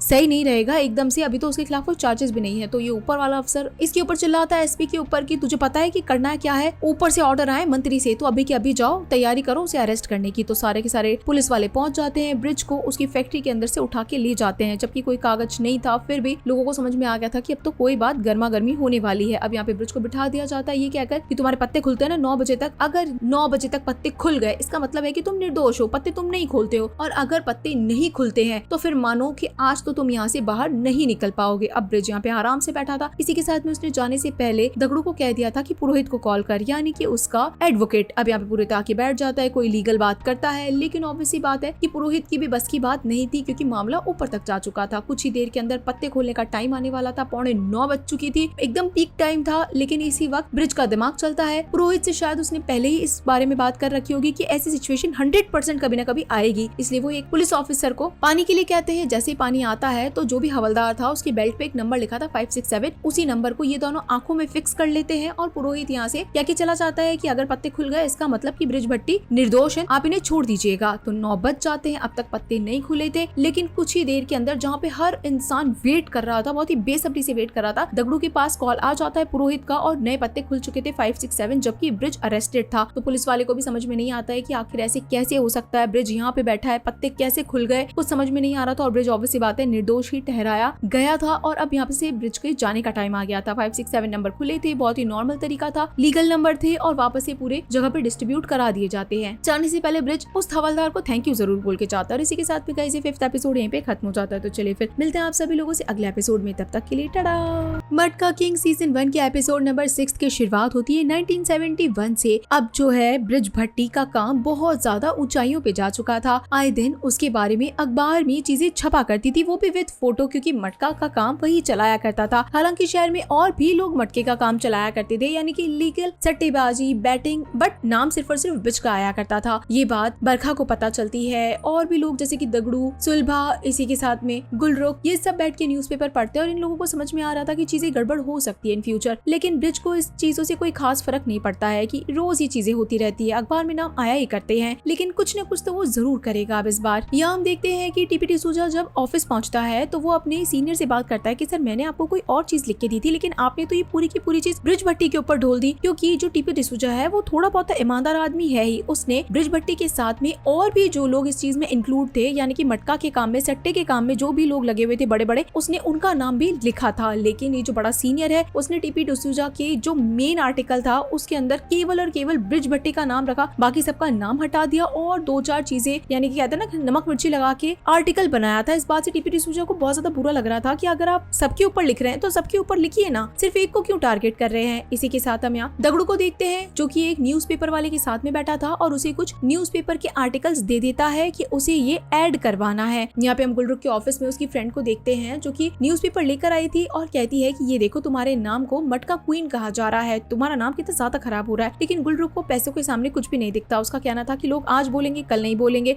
मैं जितनी ज्यादा फेमस होती जाऊंगी, पैसा कमाऊंगी, लोग मेरे बारे में बोलते ही जाएंगे, तो मुझे कोई लेना देना नहीं है, मुझे मेरे काम से लेना देना है, मैं सही काम करती हूँ, साफ काम करती हूँ। इसी के साथ हम बड़े लोगों की ही पार्टी देखते हैं जो कि गुलरुख हमेशा से ऑर्गेनाइज किया करती थी। और आज हम यहाँ पे एक बहुत ही बड़े सेलिब्रिटी को देखते हैं जिसका नाम मकसूद है। अब गाइस 1971 की बात है तो ऑब्वियसली बात है कोई पुराना बहुत बड़ा सुपरस्टार की यहाँ पे इमेज दिखाई गई है। वो पार्टी के अंदर मस्त सबको एंटरटेन करता है, हंसी मजाक करता है, सबका फेवरेट हुआ करता था और अब वो ब्रिज भट्टी से भी मिल चुका था। ब्रिज भट्टी कह सकते हैं कि उसका फेवरेट आदमी हुआ करता था क्योंकि इवन मकसूद भी ब्रिज भट्टी का गेम खेला करता था, यानी कि मटके के अंदर पैसा लगाया करता था और ब्रिज से मिलके तो उसे बहुत ज्यादा खुशी होती है। कहीं ना कहीं वो ब्रिज को बातों के अंदर फंसा के उसे बहुत ज्यादा मैनिपुलेट कर देता है और इन दोनों की दोस्ती हो जाती है। गुलरुख को मकसूद का नेचर पहले से पता था कि वो कोई सही आदमी नहीं है, तुम्हें उससे थोड़ा सा दूर रहना चाहिए, बहुत ही लालची और बहुत ही मतलबी किस्म का आदमी है। लेकिन यहाँ पे ब्रिज का कहना था कि क्या ही फर्क पड़ता है, मैं यहाँ पे रुका हुआ हूँ ना, तुम ज्यादा टेंशन मत लिया करो मेरी, और रही बात पत्तों की तो आज पत्ते मैं खोलता हूँ। लेकिन गुलरुख मना कर दी थी कि ये मेरा गेम है तो यहाँ पे पत्ते मैं ही खोलूंगी। जिसके बाद इनका गेम वेम होता है, पत्ते खुलते हैं सबके सामने और इसी तरीके से हर जगह डिस्ट्रीब्यूट हो जाते हैं नंबर्स एज यूजुअल। इसी के साथ हम बरखा को देखते हैं जो कि अपने प्रोफेसर के साथ में कहीं बाहर की तरफ जा रही थी और उसका प्रोफेसर उसे एक जॉब के लिए ऑफर करता है कि अब तुम्हें कुछ नया करना चाहिए, तुम घर के अंदर क्या ही करोगी, तुम्हारी ग्रेजुएशन भी पूरी हो चुकी है, तुम आराम से बहुत अच्छी जॉब कर सकती हो, मेरे यहाँ पे एक पोस्ट खाली है, मैं तुम्हें उसकी डिटेल्स भेजता हूँ, तुम वहाँ पे अप्लाई जरूर करना। बरखा बड़ी खुश होके उसमें अप्लाई करने के बारे में सोचती है। यहाँ पे हम दगड़ू और सुलभा को देखते हैं। सुलभा अब दिन ब दिन टेंशन में आती जा रही थी और दगड़ू को भी लग रहा था कि सुलभा ज्यादा दिन तक यहाँ पे रही तो जरूर पकड़ी जाएगी, तो इससे अच्छा होगा कि वो अपने काम को किसी और के साथ में बांट ले और किसी नई को रख ले। तो सुलभा का भी कहना था कि डर तो मुझे भी बहुत लगता है कि कुछ ना कुछ हो ही जाएगा। इसलिए अगले दिन होते ही दगड़ू सीधा ब्रिज भट्टी के साथ कलेक्शन के टाइम पे बातचीत करने बैठ जाता है। जिस वक्त ब्रिज अपना सारी चीजों को चेकआउट कर रहा था उसी वक्त दगड़ू कहता है कि क्यों ना हमें सुलभा को हटा देना चाहिए। उस वक्त ब्रिज अपने काम में इतना ज्यादा बिजी था कि दगड़ू की बात पे कुछ ध्यान ही नहीं देता, लेकिन जब वो ध्यान देता है तो कहता है कि सुलभा कहीं नहीं हट सकती, वो हमारा मेन हुक्म का इक्का है, अगर वो हट गई तो सारे भांडे फूट जाएंगे, कोई काम सही ढंग से नहीं कर सकता और उसका हटना यानी कि बहुत बड़ा लॉस होना, क्योंकि पूरे इंडिया के अंदर नंबर सिर्फ और सिर्फ वही सर्कुलेट किया करती थी। जिसके बाद हम टीपी डिसूजा को देखते हैं जो कि बहुत बुरी तरीके से हंस रहा था सरकार के ऊपर, अपनी ही न्यूज़पेपर के ऊपर, क्योंकि जो आर्टिकल वाला बंदा था जो कि दगड़ू से मिला था वो बैठा था और कहता है कि आप हंस क्यों रहे हैं। तो यहाँ पे टीपी डिसूजा कहता है कि तुम और छापने की कोशिश कर रहे हो ना, लो और छापो, ये ब्रिज भट्टी का एक बहुत बड़ा तमाचा है न्यूज़पेपर के ऊपर, जरा पढ़ो इस आर्टिकल को। ये न्यूज कहाँ की है, दूसरे गाँव की, दूसरे शहर की, जिसके अंदर कोई नया ब्रांड है जिसके बारे में आज तक किसी ने सुना ही भी नहीं है और लगभग 3 से 4 नंबर दिए गए हैं। इसका मतलब क्या है, ब्रिज भट्टी ने कल रात में खोले गए नंबर पब्लिक के लिए अनाउंस करे हैं। अब ऑब्वियस बात है कि अगर कोई आर्टिकल देगा, अगर कोई ऐड देगा तो जो न्यूज़पेपर वाली कंपनी है उसे तो बहुत ज्यादा मुनाफा होगा क्योंकि उसके पास में तो पैसा आ रहा है, तो वो क्यों न्यूज आर्टिकल रोकेगा। यानी कि ब्रिज का दिमाग देखिए कि इलीगल चीज है लेकिन उसे लीगल तरीके से कैसे उसने गोल घुमाया है, ये बहुत इंटरेस्टिंग चीज थी। जिसके बाद हम बरका को देखते हैं जो कि अपना इंटरव्यू देने के लिए गई थी, लेकिन जो काउंसिल बैठा था 3 लोग उसका नाम देखने के बाद में क्वालिफिकेशन हो चाहे कुछ भी हो उसे बस ये कह के रिजेक्ट कर देते हैं कि हमने जस्ट अभी अभी किसी एक को सेलेक्ट कर लिया है। लेकिन असली बात ये थी कि बरखा के आगे भट्टी लगा हुआ था और सब जान गए थे कि ये ब्रिज भट्टी की बीवी है तो इसे रखना थोड़ा सा डेंजरस होगा। यही बात बरखा को बुरी लग जाती है और रात के अंदर वो ब्रिज से झगड़ा कर लेती है कि अब तुम्हारे चक्कर में मैं कहीं जॉब भी नहीं कर सकती, मैं घर में करूँ क्या, मेरा बेटा नहीं है यहाँ पे, तुम पूरे दिन घर में नहीं रहते हो, और रही बात है मेरी जॉब की तो वो भी नहीं लग सकती, लोग तुमसे इतना ज्यादा डरते हैं। अब ब्रिज आखिर इस वक्त यही कह सकता था,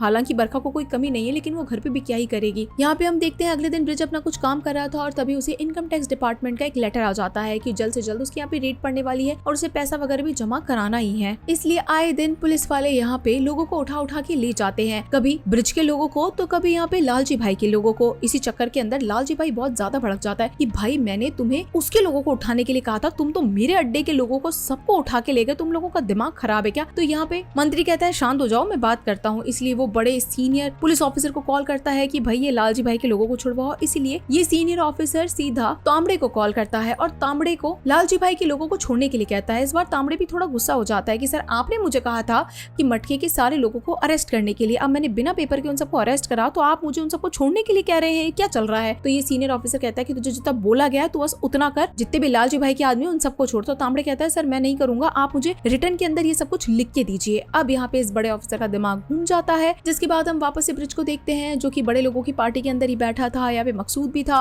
और अपने साथ में और भी कुछ लोग बिठा रखे थे। अब यहाँ पे मकसूद नई नई पिक्चरें बनाया करता था जिसे प्रोड्यूसर ढूंढना ही था किसी भी कीमत पे। अब जब उसे ब्रिज यानी कि इतना साफ सुथरा बकरा मिल गया था तो वो आराम से उसे काटने चला था। वो ब्रिज को कहता है कि तुम्हारे पास में इतना पैसा है, तुम क्या करोगे, तुम लगाओ ना, हमारे पास में लगाओ ना, 1 नंबर में हो जाएगा वो पैसा, तुम्हें ज्यादा गवर्नमेंट वाले परेशान भी नहीं करेंगे। ब्रिज कहता है कि वो तो ठीक है मैं पैसा लगा दूंगा, लेकिन ऑलरेडी मेरे पास में गवर्नमेंट का एक लेटर आया हुआ पड़ा है इनकम टैक्स का। तो मकसूद कहता है तुम उन सब की टेंशन मत लो, वो सब मेरे पास में भी आते हैं, हम सब लोगों के पास में आते हैं जितने भी बड़े लोग हैं। अब अगर शहद का टपका गिरा है तो चीटियां तो आएगी, तो ज्यादा टेंशन मत लो, मेरी पिक्चर के अंदर पैसे लगाओ, सोचो तुम्हारा नाम और कितना अच्छी तरीके से बढ़ जाएगा, पैसा भी 1 नंबर में हो जाएगा। अब यहाँ पे ब्रिज भट्टी कहीं ना कहीं मकसूद की बातों में घूम चुका था और इवन उसे अब अपने पैसों की कदर भी नहीं थी, कहीं पे भी लगा देगा, लाखों के पैसे कहीं पे भी लुटा देगा, उसे कोई लेना देना नहीं था। इसी के साथ में हम तांबड़े को देखते हैं जिसने सिर्फ ये कहा था कि सर आप मुझे रिटर्न के अंदर लेके दीजिए, तो उसे रिटर्न के अंदर सीधा उसका सस्पेंशन लेटर मिल गया। बेचारा तांबड़े जो कि एक बहुत ही अच्छा ईमानदार ऑफिसर था, उसे अब खुद की जॉब से निकाल दिया जाता है, अपना सामान पैक करता है, यहाँ से निकल जाता है। जिसके बाद हम ब्रिज भट्टी को देखते हैं। अगली सुबह वो अपने घर पे नाश्ता करने के लिए बैठता है, लेकिन तभी बरखा 1 सेकंड में उठ के चली जाती है क्योंकि रोज अलग अलग तरीके की न्यूज आती थी उसके पति के खिलाफ और इन दोनों के बीच में भी बिल्कुल बनती भी नहीं थी। तो इसलिए अब ब्रिज कह सकते हैं कि अकेला होने लगा था। इसी वक्त वो दगड़ू को बुलाता है और एक ब्रीफ केस भर के बहुत सारे पैसे दगड़ू के हाथ से मकसूद को भिजवाने के लिए कहता है। दगड़ू से मना भी करता है कि आप ये क्यों कर रहे हो साहब, इतना सारा पैसा क्यों जला रहे हो। तो ब्रिज कहता है कि पैसे की कमी थोड़ी ना है, पैसे और आ जाएंगे, और मकसूद को ये जरूर कहना कि और जरूरत हो तो मुझे जरूर बताना। अब बेचारे दगड़ू जिसके पास इतना भी ज्यादा पैसा नहीं है कि अंधा पैसा उसके पास पड़ा हो, फिर भी वो मकसूद को देने जाता है थोड़ा गुस्से के अंदर और ये भी कहता है कि साहब ने बोला है कि और पैसे की जरूरत है तो और पैसा देना। मकसूद को तो मजे आ गए थे कि बैठे बैठाया उसे पैसे मिल गए थे, वो भी बिना लिखा पढ़ी के,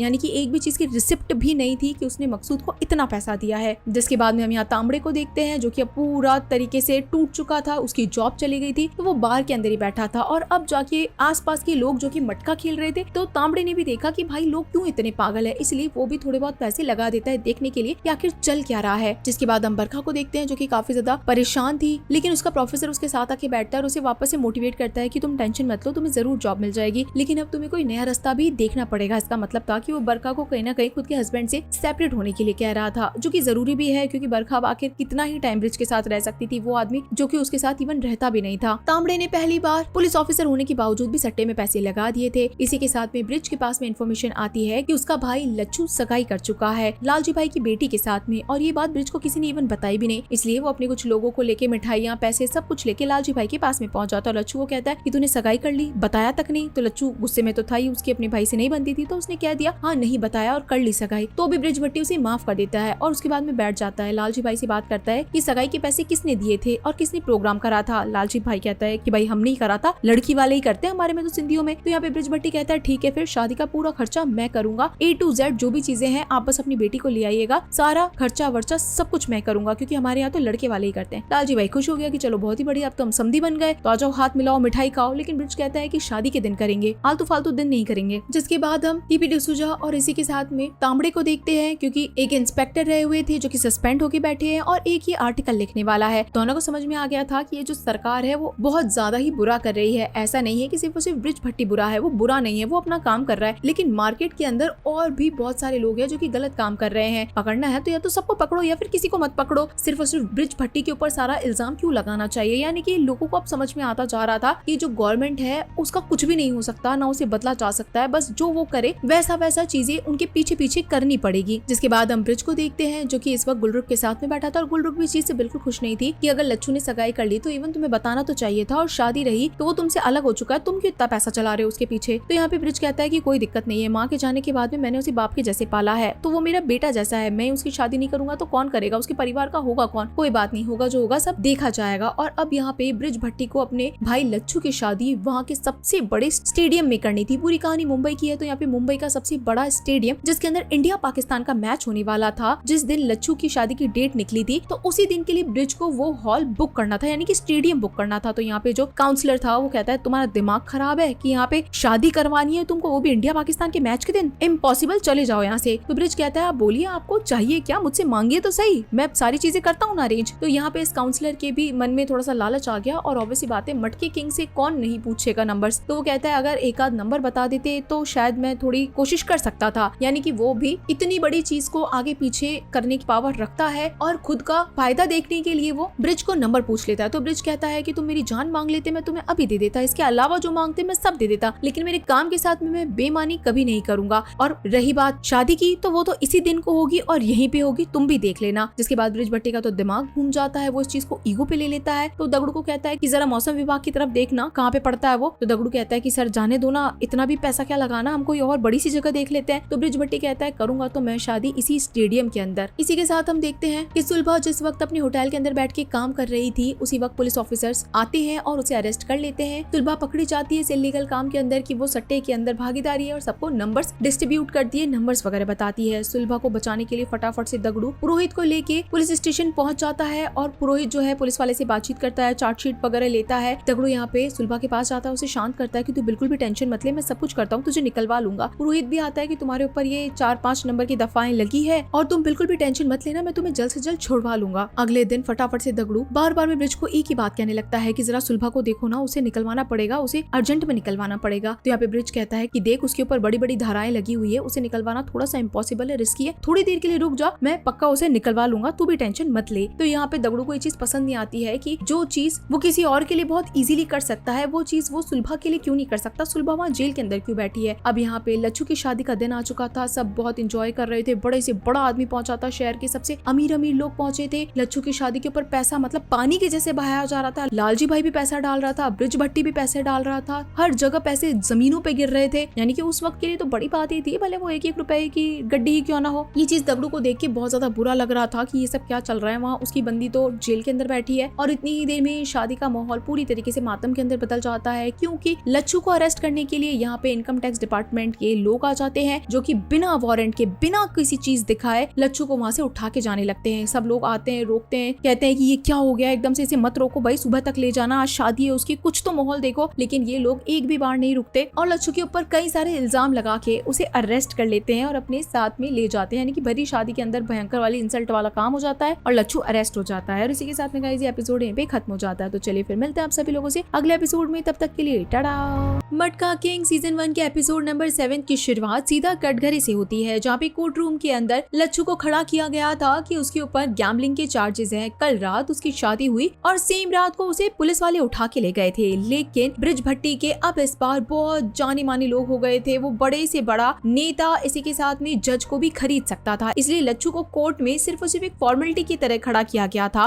और जो उसका पुरोहित एडवोकेट है वो कहता है कि अपोजिशन पार्टी के पास में एक भी प्रूफ नहीं है कि लच्छू गैम्बलिंग करता है, बेटिंग करता है तो प्रूफ यहाँ पे ला के दीजिए। जज ऑब्वियस सी बात है खरीदा हुआ ही था, इसलिए लच्छू को बिना कुछ देरी के ही रिहा कर दिया जाता है। लेकिन लच्छू बहुत ज्यादा मूड खराब करके यहाँ से निकलता है, क्योंकि ऑब्वियस सी बात है सब कुछ उसके भाई के ऊपर डाल देता है, जबकि वो लालजी भाई के साथ में भी काम कर रहा है, तो सारा का सारा गुस्सा उसे अपने सगे भाई के ऊपर नहीं होना चाहिए था, बल्कि ब्रिज भट्टी ने तो उसे छुड़वाया था। ब्रिज ने बाहर निकलते निकलते लच्छू को कहा था कि मेरे होते हुए तुझे कोई कुछ भी नहीं कर सकता, कोई तुझे हाथ भी नहीं लगा सकता, लेकिन लच्छू अभी भी अपने ही भाई से नाराज था, जिसे इवन उसके भाई ने छुड़वाया था। लेकिन यहाँ पे दगड़ू का हम फेस देख सकते हैं, जो कि बहुत ज्यादा बेकार सा हो रखा था, मूड खराब हो रखा था। उसका पूरा फोकस यही था कि अगर लच्छू को छुड़वाया जा सकता है इतनी जैक लगा के, तो सुलभा आज भी क्यों जेल के अंदर बैठी है, क्योंकि अब तक काफी महीने बीत चुके थे। सुलभा इतने महीनों से बस वेट ही कर रही थी कि अब तो उसे रिहा कर दिया जाएगा। दगड़ू बस उसे कंसोल ही कर सकता था, दूसरा वो क्या ही चीज कर सकता था। यहाँ पे ब्रिज भी अब गुलरुख के साथ में टाइम बिताता, अपने घर पे कुछ खास जाता नहीं था, और अगर घर पे जाता भी था तो उसका बच्चा उसका वेट नहीं किया करता था, यानी कि डैड के यानी कि पापा के आने से पहले ही बच्चा सो जाया करता था, जबकि अनमोल जगा हुआ था, फिर भी वो अपने बाप से बात करना ही नहीं चाहता था। यानी कि फैमिली में ऑलरेडी दूरियां बहुत ज्यादा हो चुकी थी। अब इन्हीं दूरियों को खत्म करने के लिए ब्रिज अपने साथ में बरखा को लेके लच्छू के पास जाता है और कहता है कि तू मेरा भाई है और तू अब मेरे घर चल, नई बहू आई है वो अपने घर में क्यों रहेगी। लच्छू और उसकी बीवी को वो अपने साथ अपने घर लेके जाना चाहता था, लेकिन लालजी भाई लेडीजों को अंदर भेज देता है और कहता है कि हम लोगों को आपस में कुछ बात करनी है। बरखा भी थोड़ी सी भड़क जाती है और साथ ही में लच्छू की बीवी भड़क जाती है कि हमारे सामने बात करो ना जो भी बात है, लेकिन ऑब्वियसली बात है लेडीजों की उस वक्त पे तो कहाँ ही कोई सुनता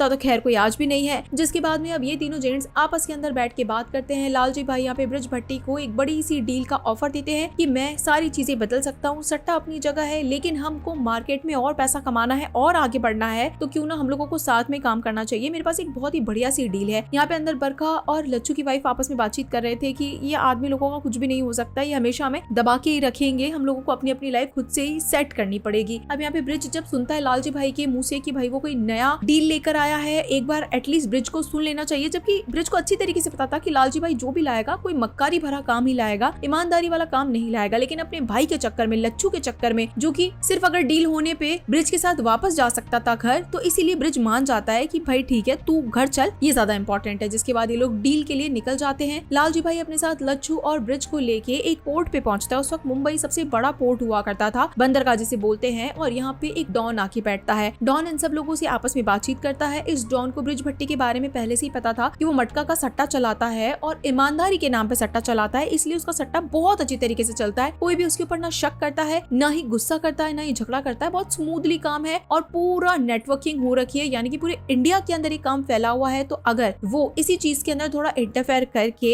सेम चीज क्रिकेट के ऊपर लगाए और इसी के साथ में थोड़ा ड्रग्स व्रग्स वाला भी काम करे तो कैसा होगा। यानी कि सारा का सारा सेटअप ब्रिज भट्टी का, यानी कि कॉलिंग, लोग, मटका, सट्टा बाजार, सब कुछ, क्योंकि ऑलरेडी बैठा बिठाया सिस्टम था। लेकिन जो पैसा लगाने वाली चीज है वो ये ड्रग डीलिंग वाला बंदा करेगा। इसके अंदर वो क्रिकेट का पैसा और इसी के साथ में ड्रग्स वाली चीजों को भी इधर उधर करवाएगा। अब जैसे ही ब्रिज को हल्का फुल्की ये बातें समझ में आने लगती है तो वो इस बात को कहता है कि आप बड़े लोग हो साहब, हम छोटे लोग हैं, बराबरी के अंदर डील होती है, बराबरी के अंदर काम धंधा किया जाता है, हम कीचड़ से भरे हुए लोग हैं, लोग हम पे थू थू करते हैं, आप बड़े लोग हो, हमारे साथ काम करोगे आप भी गंदे हो जाओगे। तो ये ड्रग डीलर कहता है कि कोई दिक्कत थोड़ी है अगर हम गंदे होते हैं, तो हमारा तो काम ही ऐसा है। तो ब्रिज भट्टी कहता है कि साहब अभी तो हम सोच के बताते हैं, जैसा भी होगा हम आपको जरूर बताएंगे, लेकिन अभी के लिए तो मेरी तरफ से ना है। और ब्रिज वहां से उठ के चला जाता है। अब जब ब्रिज यहाँ से जाता है तो ये जो ड्रग डीलर था वो थोड़ा सा भड़क जाता है कि ब्रिज की इतनी कितनी औकात हो गई जो मुझे मना करके चला गया। यहाँ पे ब्रिज लच्छू को पकड़ता है और उसे समझाता है कि तेरा दिमाग भी खराब है, इतने बड़े ड्रग डीलर के बारे में तुझे कुछ अता पता भी है, इसका आगा पिछला कुछ भी तुझे आइडिया है, तुझे उठा के काट के फेंक दे, इतना बड़ा आदमी है ये। मुझे पहले से इसके बारे में शक था कि ये ड्रग वाली चीजों को कोई काम करेगा और गलत तरीके के सट्टे लगवाएगा। मैं ऐसे काम में पैसा लगाने में 1% इंटरेस्टेड नहीं हूँ और तुझे भी बहुत अच्छी तरीके से आगाह करता हूँ कि इस आदमी से दूर रहना, किसी भी तरीके से इस आदमी के चक्कर में मत फंसना, पैसा कमाने के चक्कर में तो खुद को बेच खाएगा। ऑब्वियसली बात है कि लच्छू अब ब्रिज के साथ में तो रहता नहीं है, अपने भाई के ईमानदारी वाले रास्ते पे तो उसे पहले ही नहीं चलना था, लालजी भाई के मक्कारी वाले रास्ते पे चलना था, इसलिए दोनों अपने अपने रास्ते पे हो लेते हैं। यहाँ पे लालजी भाई फिर से लच्छू का दिमाग घुमाने की कोशिश करते हैं, उसे बहुत ज्यादा मैनिपुलेट करने की कोशिश करते हैं कि अगर ब्रिज काम नहीं करेगा तो क्या काम नहीं होगा क्या, क्यों ना हम दोनों मिलके करते हैं और हम दोनों मिलके उस ड्रग डीलर वाले से हाथ मिला लेते हैं, डील पक्की करते हैं, वो जितना काम कहेगा हम उतना काम करेंगे, अपन को तो पैसा कमाने से मतलब है। लच्छू फिर से लालजी भाई की बातों के अंदर पूरी तरीके से आ चुका था और इस डील को वो लेना ही चाहता था। जिसके बाद हम यहाँ पे दगड़ू को देखते हैं जो कि कैश कलेक्ट करने के लिए आया था गुलरुख से, और जब गुलरुख पूछती है कि साहब कहाँ पर है तो दगड़ू भी थोड़ा उखड़ा हुआ सा जवाब देता है कि आजकल वो बहुत ज्यादा बिजी रहते हैं, कोई भी काम नहीं करते। और गुलरुख को भी समझ में आ जाता है कि भाई ब्रिज आजकल पहले जैसा नहीं रहा है। इसी के साथ में हम बरखा को देखते हैं जिसके पास एक कॉल आया था, यानी कि घर के लैंडलाइन पे कॉल आया था कि ब्रिज भट्टी को गवर्नमेंट की तरफ से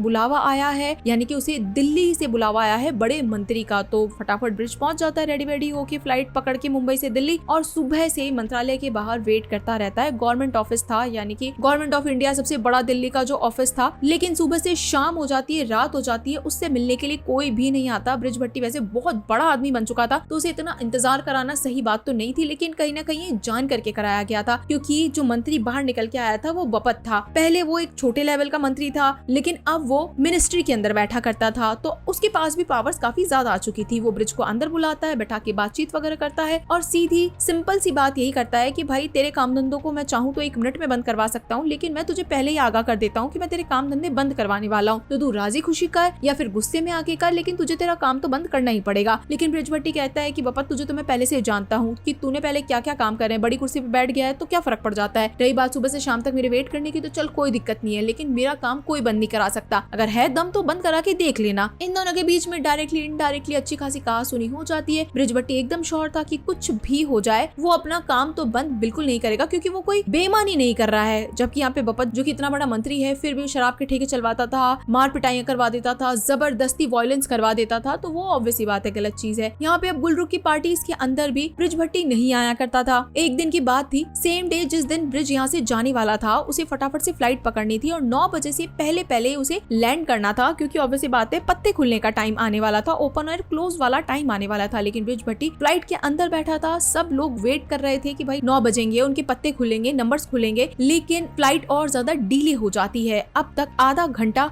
डिले बताई जा रही थी फ्लाइट। तो ब्रिज का एकदम से दिमाग खराब हो जाता है। वो बार बार के अंदर फ्लाइट अटेंडेंट को बुलाता है कि नहीं कुछ भी करो, मुझे अभी लैंड करवाओ, बहुत ज्यादा इमरजेंसी है। तो फ्लाइट अटेंडेंट पूछती है कि क्या आपकी कोई मेडिकल इमरजेंसी, लेकिन ऑब्वियसली बात है ब्रिज की कोई मेडिकल इमरजेंसी तो थी नहीं कि एकदम से ही फ्लाइट को कहीं पे भी लैंड करवा दिया जाए। तो वो कहता है बस मुझे एक बार पायलट से बात करवा दो, एक बार बात करा दो। पायलट जैसे ही बाहर निकलता है तो वो भी ब्रिज का फैन निकलता है। ब्रिज का सट्टा गेम कौन नहीं जानता था, हर कोई मटका को जानता था और मटके का गेम खेलता था, इसलिए वो ब्रिज की बात को अंडरस्टैंड करता है और कहता है कि देखो सर, फ्लाइट तो अभी नीचे लैंड नहीं हो सकती है, आधे घंटे का एक टाइमिंग दिया गया है, लेकिन हम आपकी कोई और मदद कर सकते हैं तो बता दो। अब यहाँ पे ब्रिज उससे मदद मांगता है कि कुछ नंबर्स मैं आपको बताऊंगा और वो नंबर आपको बस कुछ भी करके नीचे तक पहुंचाने हैं। ये पायलट ब्रिज की मदद करता है। ब्रिज चलते हुए एरोप्लेन में पत्ते खोलता है और वहीं से ही नंबर सर्कुलेट होते हैं और उसके बाद में दगड़ू तक पहुंच जाते हैं। दगड़ू के बाद तो मानो हर जगह पहुंच ही जाएंगे ये नंबर। और ये पायलट भी बड़ा खुश था क्योंकि आज उसने भी थोड़े बहुत पैसे जीत लिए थे। ब्रिज का कहना था अब क्या आधा घंटा क्या पूरी रात घुमाओ, कोई दिक्कत नहीं है, बस एक बार पत्ते खोलने थे। खैर लोगों के पत्ते खुल चुके थे, सब बड़े खुश थे कि हाँ भाई काम हो गया। यहाँ पे दगड़ू अभी भी टेंशन के अंदर था। बैक टू बैक तारीखों पे तारीखें मिलती जा रही थी। पुरोहित कोई भी मदद नहीं कर पा रहा था और सुलभा एकदम डिप्रेशन के अंदर जा चुकी थी कि ऐसा कौन सा काम पकड़ा कि बेचारी खुद की ही जिंदगी बर्बाद कर दी। यहाँ पे हम देखते हैं बरखा ने एक दिन अपने प्रोफेसर को, जिससे कि उसका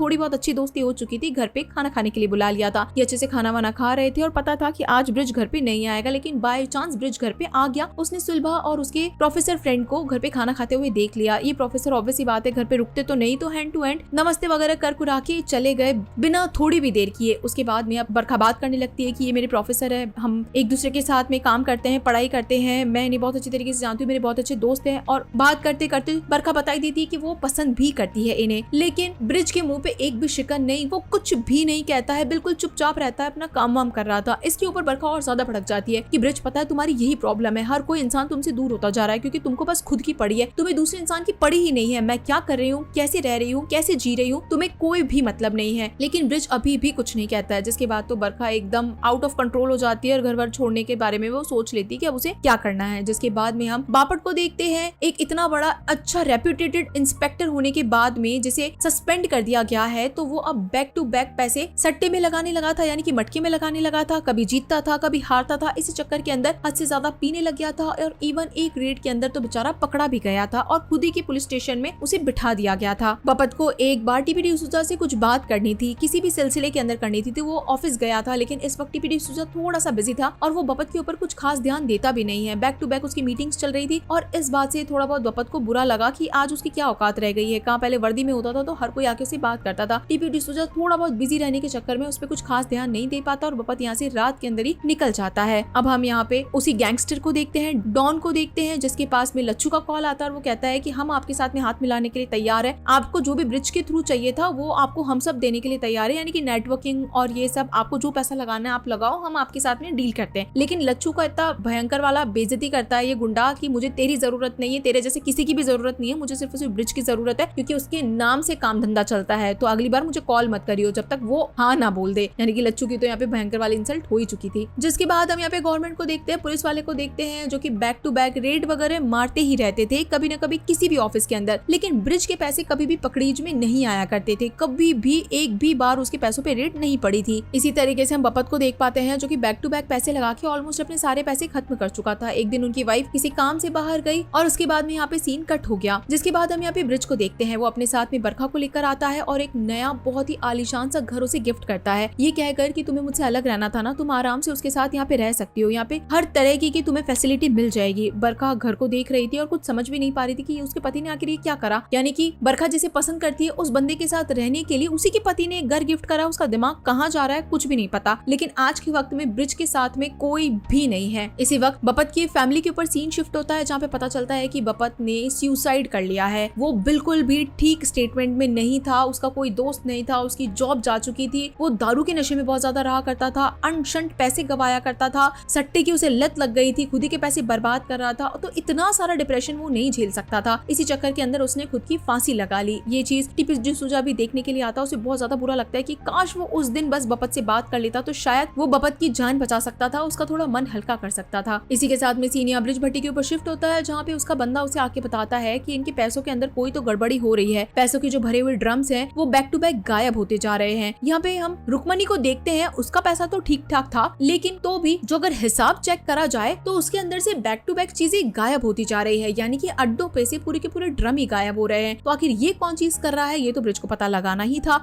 यहाँ पे हम देखते हैं कि काफी सारे ड्रम एक छोटे से कारखाने के अंदर इकट्ठे करे जा रहे थे। ये ड्रम और कोई नहीं बल्कि दगड़ू गायब करे जा रहा था, क्योंकि दगड़ू को सारे अड्डों के बारे में पता था। दगड़ू के अंदर जो भरा हुआ सारा का सारा गुस्सा था वो एक बार में निकल गया था। इवन दगड़ू ने ही उस दिन शादी के अंदर लच्छू को अरेस्ट करवाने के लिए पुलिस वालों को टिप दी थी, और इसी के साथ में अब ब्रिज को सबक सिखाने के लिए वो बैक टू बैक उसी के धंधों के ऊपर मार कर रहा था, सारे के सारे पैसों को गायब करता जा रहा था। क्योंकि लच्छू के ऊपर पहले ब्रिज ने ध्यान दिया नहीं, इसी चक्कर के अंदर वो ईमानदार बंदा भी आखिर क्या करता, खुद की एंड लास्ट सिचुएशन में उसे आना ही पड़ा था। और इसी के साथ में गाइस सेकंड लास्ट एपिसोड यहीं पे खत्म हो जाता है। तो चलिए फिर मिलते हैं आप सभी लोगों से इस सीजन के आखिरी एपिसोड में। तब तक के लिए टाटा। वेलकम एवरीवन, मैं हूँ प्रतीक्षा। गाइस हाल ही में बहुत अमेजिंग सी वेब सीरीज आई है जिसका नाम है मटका किंग, जिसे एक बार वॉच आउट करना तो बनता है। बहुत अमेजिंग सीरीज है, यूनिक कॉन्सेप्ट है, एक्टर्स बहुत अच्छे हैं, स्टोरी के अंदर ट्विस्ट है, टर्न्स है। ओवरऑल अगर आप इसे वन टाइम वॉच करेंगे तो एक बहुत ही अच्छा एक्सपीरियंस आप लोगों को मिलने वाला है। और कह सकते हैं कि काफी लोगों के तो बहुत अच्छे अच्छे फेवरेट सेलेब भी है इसके अंदर, तो एक बार तो वॉच आउट करना गाइस ये बनती ही है। खैर अब तक हमने इस पूरी सीरीज के अंदर बहुत सारी चीजें देखी है और अब कहानी उस मोड़ पे आ चुकी है जहाँ पे ब्रिज भट्टी शायद बहुत ज्यादा मुसीबत के अंदर पड़ने वाला है। जैसा कि हमने लास्ट एपिसोड के अंदर देखा था कि दगड़ू ने ब्रिज भट्टी के साथ में दगाबाजी कर दी थी, उसे धोखा दे दिया था। तो सही मौके का फायदा उठाते हुए लच्छू भी दगड़ू के पास में पहुंच गया था हाथ मिलाने के लिए। लच्छू को लग रहा था कि दगड़ू इतना ज्यादा गुस्से के अंदर है कि आराम से उसे मैनिपुलेट करा जा सकता है और खुद के हिस्से में लाया जा सकता है, क्योंकि दगड़ू को बिजनेस का बहुत नॉलेज था, नेटवर्किंग की बहुत नॉलेज थी, क्योंकि पूरा काम उसी ने फैलाया था। लेकिन दगड़ू कैसा भी हो अपने मालिक के खिलाफ तो नहीं जाएगा, भले मालिक को ही दगा दे दे, क्योंकि उसे पता था कि लच्छू और लालजी भाई बहुत ही बड़े एक नंबर के कमीने हैं और उन्होंने कभी भी ईमानदारी से काम ही नहीं किया है, हमेशा बेईमानी करी है। इसलिए दगड़ू लच्छू से हाथ मिलाने के लिए मना कर देता है और उसे यहाँ से भेज देता है। हम अगले दिन ब्रिज भट्टी को देखते हैं। अभी तक गाइस ये कहानी लगभग 9-10 साल चल चुकी है, यानी कि हमने जितनी भी चीजें देखी है वो 9-10 साल की चीजें हैं। ब्रिज भट्टी जिस दिन उठता है तो उस दिन बरखा उसके पास नहीं मिलती है, उसे पूरा घर उसे खाली मिलता है। कोई चाय पिलाने के लिए नौकर तक भी नहीं है, कोई बात करने के लिए इंसान भी नहीं है, क्योंकि बच्चे को वो बोर्डिंग स्कूल में डाल चुका है, भाई उससे गुस्सा होकर बैठा है, बीवी को भी कॉन्फ्रंट कह चुका था तो बीवी भी छोड़ के चली गई है। तो अब वो यहाँ पे अपना दिमाग लगाता है कि अब उसे अपने आखिरी टाइम के अंदर क्या क्या चीजें करनी है। टाइम अब 1975 का आ चुका था, जहाँ पे बहुत ज्यादा दंगे मच चुके थे, क्योंकि बपत अब सेंट्रल के अंदर बैठ चुका था। तो खुद की पार्टी को स्ट्रॉन्ग करने के लिए, लोगों के अंदर थोड़ा बहुत खौफ और डर बैठाने के लिए ये जो इलीगल धंधे हैं उन सबको बंद कराया जाने वाला था। तो जो हॉट लिस्ट पे था जिसको सबसे पहले मारना है, कहीं ना कहीं ब्रिज भट्टी इनके लिस्ट में आ चुका था, क्योंकि ब्रिज भट्टी इन लोगों के अकॉर्डिंग काम बिल्कुल भी नहीं कर रहा था। यानी कि सरकार को मोटा पैसा कमा के दे, ब्रिज भट्टी वो काम नहीं कर रहा था। गुलरुख एक दिन ब्रिज भट्टी को अपने साथ में एक बहुत बड़ी मिल के ओनर के पास लेके जाती है। अब ओनर ने एक बहुत बड़ी लैंड ले रखी थी जिसके ऊपर उसने मिल बना रखी थी और कई सारे लोग यहाँ पे काम किया करते थे। लेकिन सारे के सारे जो मिल वाले लोग हैं अनशन के ऊपर बैठ गए थे, क्योंकि इन मिलों को बंद करके इसके ऊपर बड़े बड़े सी मॉल, घूमने फिरने वाली जगह, होटल ये सब बनने वाले थे। तो मिल बंद हो जाएगी तो बेचारे मजदूर कहाँ जाएंगे। अब ये मिल के जो मजदूर है वो ब्रिज भट्टी की बहुत बात सुना करते हैं। तो अगर ब्रिज भट्टी इन सारे लोगों को बोले कि आप हड़ताल खत्म कर दीजिए और यहाँ से निकल जाइए, तो ये लोग जरूर बात मानेंगे। तो ब्रिज भट्टी ये सारी बात सुनता है और कहीं ना कहीं उसको पता था कि अगर ये लोग अनशन पे बैठे हैं, हड़ताल पे बैठे हैं, तो ऑब्वियस बात है मटके के अंदर पैसा भी नहीं लगा रहे हैं, क्योंकि इनको तो दिन दिहाड़ी वाले पैसे मिलते हैं। नुकसान इसमें ब्रिज भट्टी का भी था, लेकिन वो यहाँ पे इसके ओनर को बोलता है कि अगर आप बंद कर देंगे काम तो ये गरीब लोग जाएंगे कहाँ पे। लेकिन इस बात से इस आदमी को कोई फर्क नहीं पड़ता, इवन गुलरुख को भी कोई फर्क नहीं पड़ता। गुलरुख बड़े लोगों वाली थी, उसे छोटे आदमियों की जरूरतें, कमियां, इन सब चीजों के बारे में बिल्कुल नहीं पता था। यहाँ पे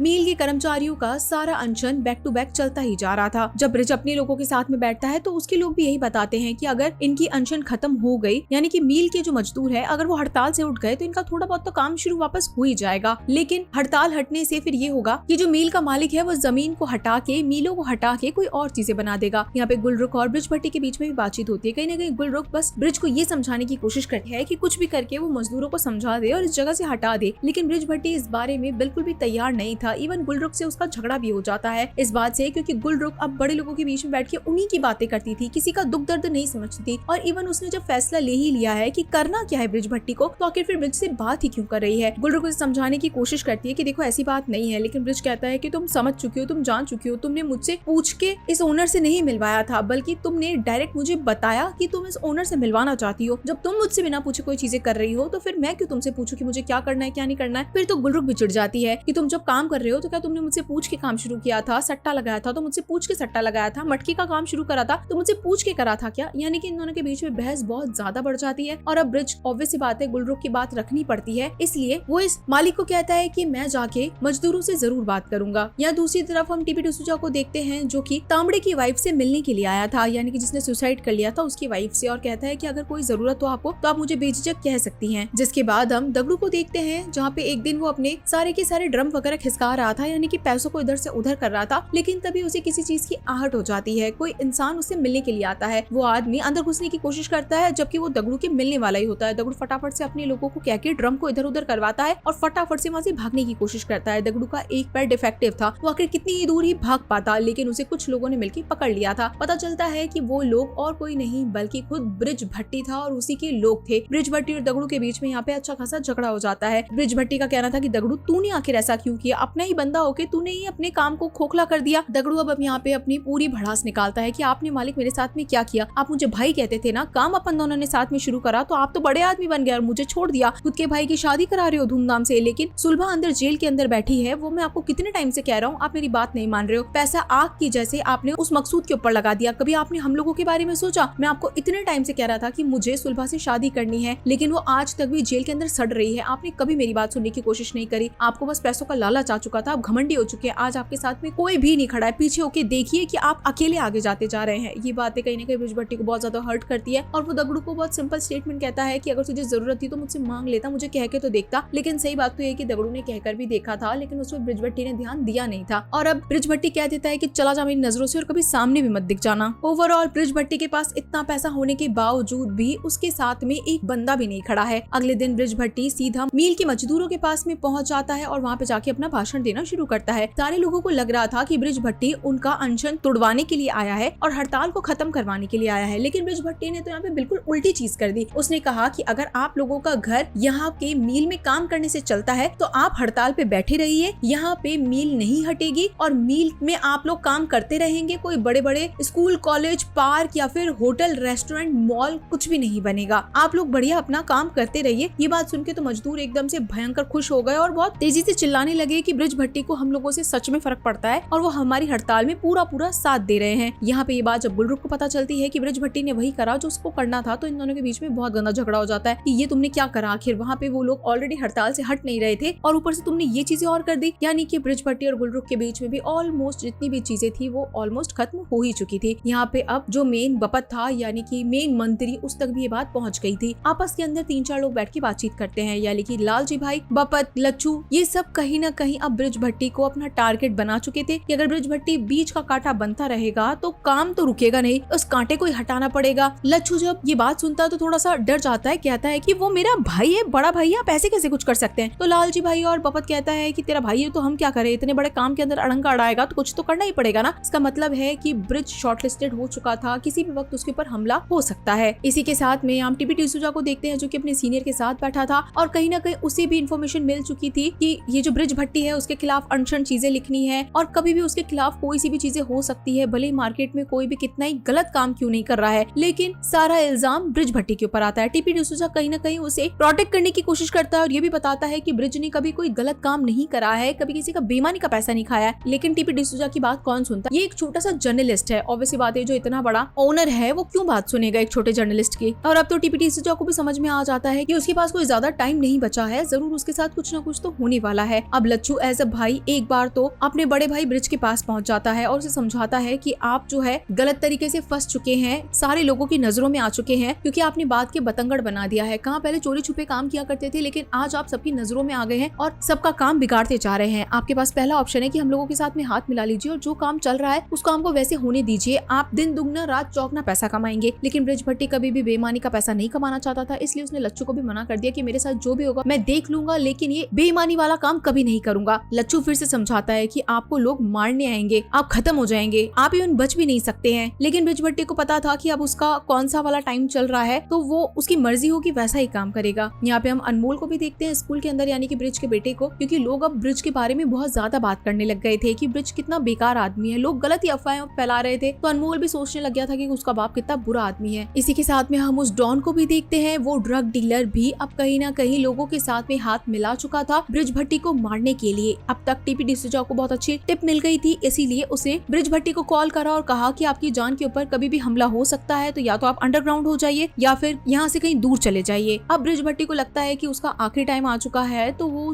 अपने आखिरी टाइम के अंदर उसे अपने सबसे इंपॉर्टेंट लोगों के साथ में गुजारना चाहिए। वो अपनी वाइफ बरखा के पास में जाता है और कहता है कि मकसूद की फिल्म का आज प्रीमियर है, मैंने उसमें बहुत सारे पैसे भी लगाए थे, आज उसने मुझे बुलाया है, लेकिन मैं वहाँ अकेले नहीं जाना चाहता। बरखा ऑब्वियस सी बात है कि अपने पति को इस तरीके से पूछते हुए मना तो कहाँ ही करेगी, इसलिए वो ब्रिज के साथ में बिना कुछ कहे रेडी वेडी होके पार्टी के प्रीमियर के लिए चली जाती है, जहाँ पे शहर के वही बड़े बड़े नामी गिरामी लोग, बड़े बड़े सेलिब्रिटीज सब आए थे। मकसूद मिलता है, बहुत खुशी खुशी इन लोगों से मिलता है, क्योंकि सबसे बड़ा जो प्रोड्यूसर था वो ब्रिज था, क्योंकि उसने बहुत सारे पैसे लगाए थे। अभी इसी पार्टी के अंदर बरखा और गुलरुख भी आमने सामने हो जाते हैं। दोनों ही कहते हैं कि हमने एक दूसरे के बारे में बहुत ज्यादा सोचा, लेकिन अब दोनों की ही लाइफ और लाइन दोनों ही अलग है। बरखा कहीं न कहीं अपनी नई लाइफ चुन चुकी थी और ब्रिज को छोड़ चुकी थी, वहीं पे गुलरुख भी जानती थी कि अब ब्रिज पहले जैसा ब्रिज नहीं रहा है और गुलरुख को भी अपना एक नया लाइफ मिल चुका है, उसे क्या करना है, क्या कमाना है। लेकिन कहीं ना कहीं दोनों एक दूसरे से ऑलमोस्ट जुड़ चुके थे ब्रिज की वजह से। कहीं ना कहीं बरखा को बुरा तो लगता है कि आखिर उसमें ऐसी क्या कमी थी कि उसका पति गुलरुख के पास में जाता था, जबकि गुलरुख का तो ऐसा कोई लेना देना नहीं था, क्योंकि कुछ टाइम के बाद में ब्रिज भट्टी ने उसे भी छोड़ दिया था। जिसके बाद बरखा वापस से थोड़ी नॉर्मल होके प्रीमियर के अंदर चली गई। यहाँ पे मकसूद ने स्टेज पे नाम अनाउंस करना शुरू करा, सबका नाम लिया A to Z जो भी मूवी में काम कर रहा था, लेकिन उसने ब्रिज भट्टी का नाम लिया ही नहीं, यानी कि वो इस पछड़े में पड़ना ही नहीं चाहता था, क्योंकि ब्रिज भट्टी का नाम मकसूद से जुड़ने का मतलब है कि कल को अगर ब्रिज भट्टी पे कोई भी बात आएगी तो मकसूद भी पकड़ा जाएगा। इसी के साथ में ब्रिज भट्टी का सारा पैसा 2 नंबर का था, एक भी पैसे की लिखा पढ़ी नहीं करी गई थी। मकसूद ने बहुत ही चालाकी से खुद के हाथ साफ कर लिए, खुद का काम निकलवा लिया और ब्रिज भट्टी को लात मार दी। यहाँ पे ब्रिज बिल्कुल उदास सा, दिल टूटा हुआ सा खड़ा था कि इतना बड़ा आदमी हो गया, इतनी भयंकर इंसल्ट हो गई कि प्रीमियर में बुला के भी उसका नाम नहीं लिया गया। बरखा भी यहाँ से चली गई। ब्रिज यहाँ से जा ही रहा था कि तभी ब्रिज के ऊपर अटैक हो जाता है, क्योंकि ये अटैक उस डॉन ने ही करवाया था। ब्रिज अपने लोगों के साथ में आड़ा टेढ़ा मतलब बुरी तरीके से गिरता पड़ता हुआ अपने सही लोकेशन पे पहुंच गया था, यानी कि रुक्मणी वाले गद्दे के अड्डे पे। आज ब्रिज के पास में सोने के लिए गद्दे के अंदर पैसे भरे हुए हैं, लेकिन उसके पास लोग नहीं है, यानी कि उसके पास सोने के लिए रुई भी नहीं है, ना लोग है, ना सेफ जगह है। वो रो रहा था, मन के अंदर परेशान था। ना उसका बेस्ट फ्रेंड जो उसके साथ इतने टाइम से काम कर रहा था दगड़ू, उसका सगा भाई लच्छू, उसका बेटा अनमोल, उसकी वाइफ बरखा, कोई भी उसके साथ नहीं था। ब्रिज को सारी चीजें रिवाइंड हो रही थी कि इतना पैसा आज की डेट में उसके कोई भी काम नहीं आ रहा है। अब तक यहाँ पे उस गुंडे ने, यानी कि डॉन के जितने भी लोग थे, ब्रिज के सारे अड्डों पे कब्जा कर लिया था। जितनी भी लोकेशंस थी उन सबसे कलेक्शन उठा लिया था, सारा पैसा गायब करते जा रहे थे, मटके तोड़ते जा रहे थे, यानी कि जितना भी उन लोगों का काम सर्कल सट्टा बाजारी था, सब कुछ के ऊपर इस डॉन ने अपना कब्जा जमा लिया था। मील के मजदूरों के ऊपर पुलिस वालों ने लाठियां चलवा दी थी, क्योंकि ये मील की मजदूर उठ नहीं रहे थे, यानी कि मामला बहुत ज्यादा खराब होता जा रहा था। दगड़ू भी उस वक्त गुलरुख के साथ में ही बैठा था, क्योंकि उसे कुछ चीजों का तो आइडिया लग ही गया था। अब यहाँ पे ब्रिज भट्टी भागते भगाते चोरी छुपे कैसे तैसे करके, उसके पास इवन जेब में पैसे भी नहीं थे, कुछ ही पैसे लेकर गया था। वो अपने बेटे के स्कूल जाता है अनमोल से मिलने के लिए। अनमोल वहाँ पे खेल रहा था, लेकिन जैसे खुद के बाप को देखता है तो वो मिलने से इनकार कर देता है, क्योंकि उसे पता चल गया था कि उसका बाप कितना बुरा है। सिर्फ लोगों से सुनी सुनाई बातें थी, उसने कभी अपने बाप से नहीं सुनी थी कि उसका बाप कैसा है कैसा नहीं है। अब इवन उसका बेटा भी जब यहाँ उसके पास नहीं आ रहा है, तब तो ब्रिज भट्टी पूरी तरीके से टूट चुका था। वो अपने घर जाता है, नहाता धोता है, अच्छे कपड़े पहनता है और सबसे सीनियर इंस्पेक्टर को कॉल करके कहता है कि मैं सरेंडर करना चाहता हूँ, आप लोग आके मुझे घर से अरेस्ट कर लीजिए। क्योंकि अब ब्रिज को पता था कि उसके पास में कोई चारा नहीं है, अगर वो बाहर निकला तो कोई और लोग उसे मार देंगे और पुलिस वाले की कस्टडी में आखिर वो कुछ दिन तो जिंदा रह ही सकता है। तो जैसे ये बात पता चलती है कि ब्रिज भट्टी अपने घर के अंदर बैठा है, तो पूरी पुलिस फोर्स, बहुत बड़ी पुलिस फोर्स, सारे के सारे ब्रिज को लेने के लिए आ जाते हैं। यहाँ पे ब्रिज एकदम सीधे साधे तरीके से पुलिस ऑफिसर्स के साथ में निकल जाता है सरेंडर करता हुआ, लेकिन जाने से पहले वो रुक्मणी को एक बीड़ी का बंडल देता है और माचिस देता है कि जब जरूरत पड़े तो इसे पी लेना। वो रुक्मणी को एक छोटा सा इशारा था जो कि हमें बाद में पता चलेगा। यहाँ पे ब्रिज भट्टी को लेके जाया ही जा रहा था और बहुत तेज बारिश आ जाती है रास्ते के अंदर। अब तक इवन वो जेल भी पहुंच चुका था, लेकिन जैसे ही वो जेल के रास्ते में जाता है तो पीछे से इस डॉन के गुंडों ने ब्रिज के अलग अलग जगहों पे छापा मार दिया था, या फिर कह सकते हैं कि उसे बुरी तरीके से बिगाड़ दिया था। वो रुक्मणी वाली जगह पे भी पहुंच जाते हैं जहाँ पे गद्दों का काम था, क्योंकि कहीं ना कहीं उन लोगों को पता चल गया था कि शायद पैसा यहाँ पर है। अब रुक्मणी को आइडिया था ही कि ब्रिज क्या कहकर गया था। इधर बारिश आ रही थी बहुत तेज और गुंडे एक तरफ आगे बढ़ते जा रहे थे। रुक्मणी ने माचिस जलाई, बीड़ी फूकी और वो पूरी जगह को आग लगा दी। और इसी वक्त ब्रिज जब अंदर जा रहा था तो वहीं के जितने भी कैदी वगैरह थे उन सब ने ब्रिज के ऊपर बहुत भयंकर वाला अटैक कर दिया, यानी कि ब्रिज इवन जेल के अंदर भी सेफ नहीं था। यहाँ पे एक तरफ ब्रिज का सारा पैसा जल रहा था, वहीं पे दूसरी तरफ ब्रिज को हॉस्पिटल भेजा जा रहा था। और यही था गाइस इस पूरी सीरीज का फर्स्ट एपिसोड, जहाँ पे 2 पुलिस वाले बात कर रहे थे कि क्या ये ब्रिज जिंदा हो पाएगा,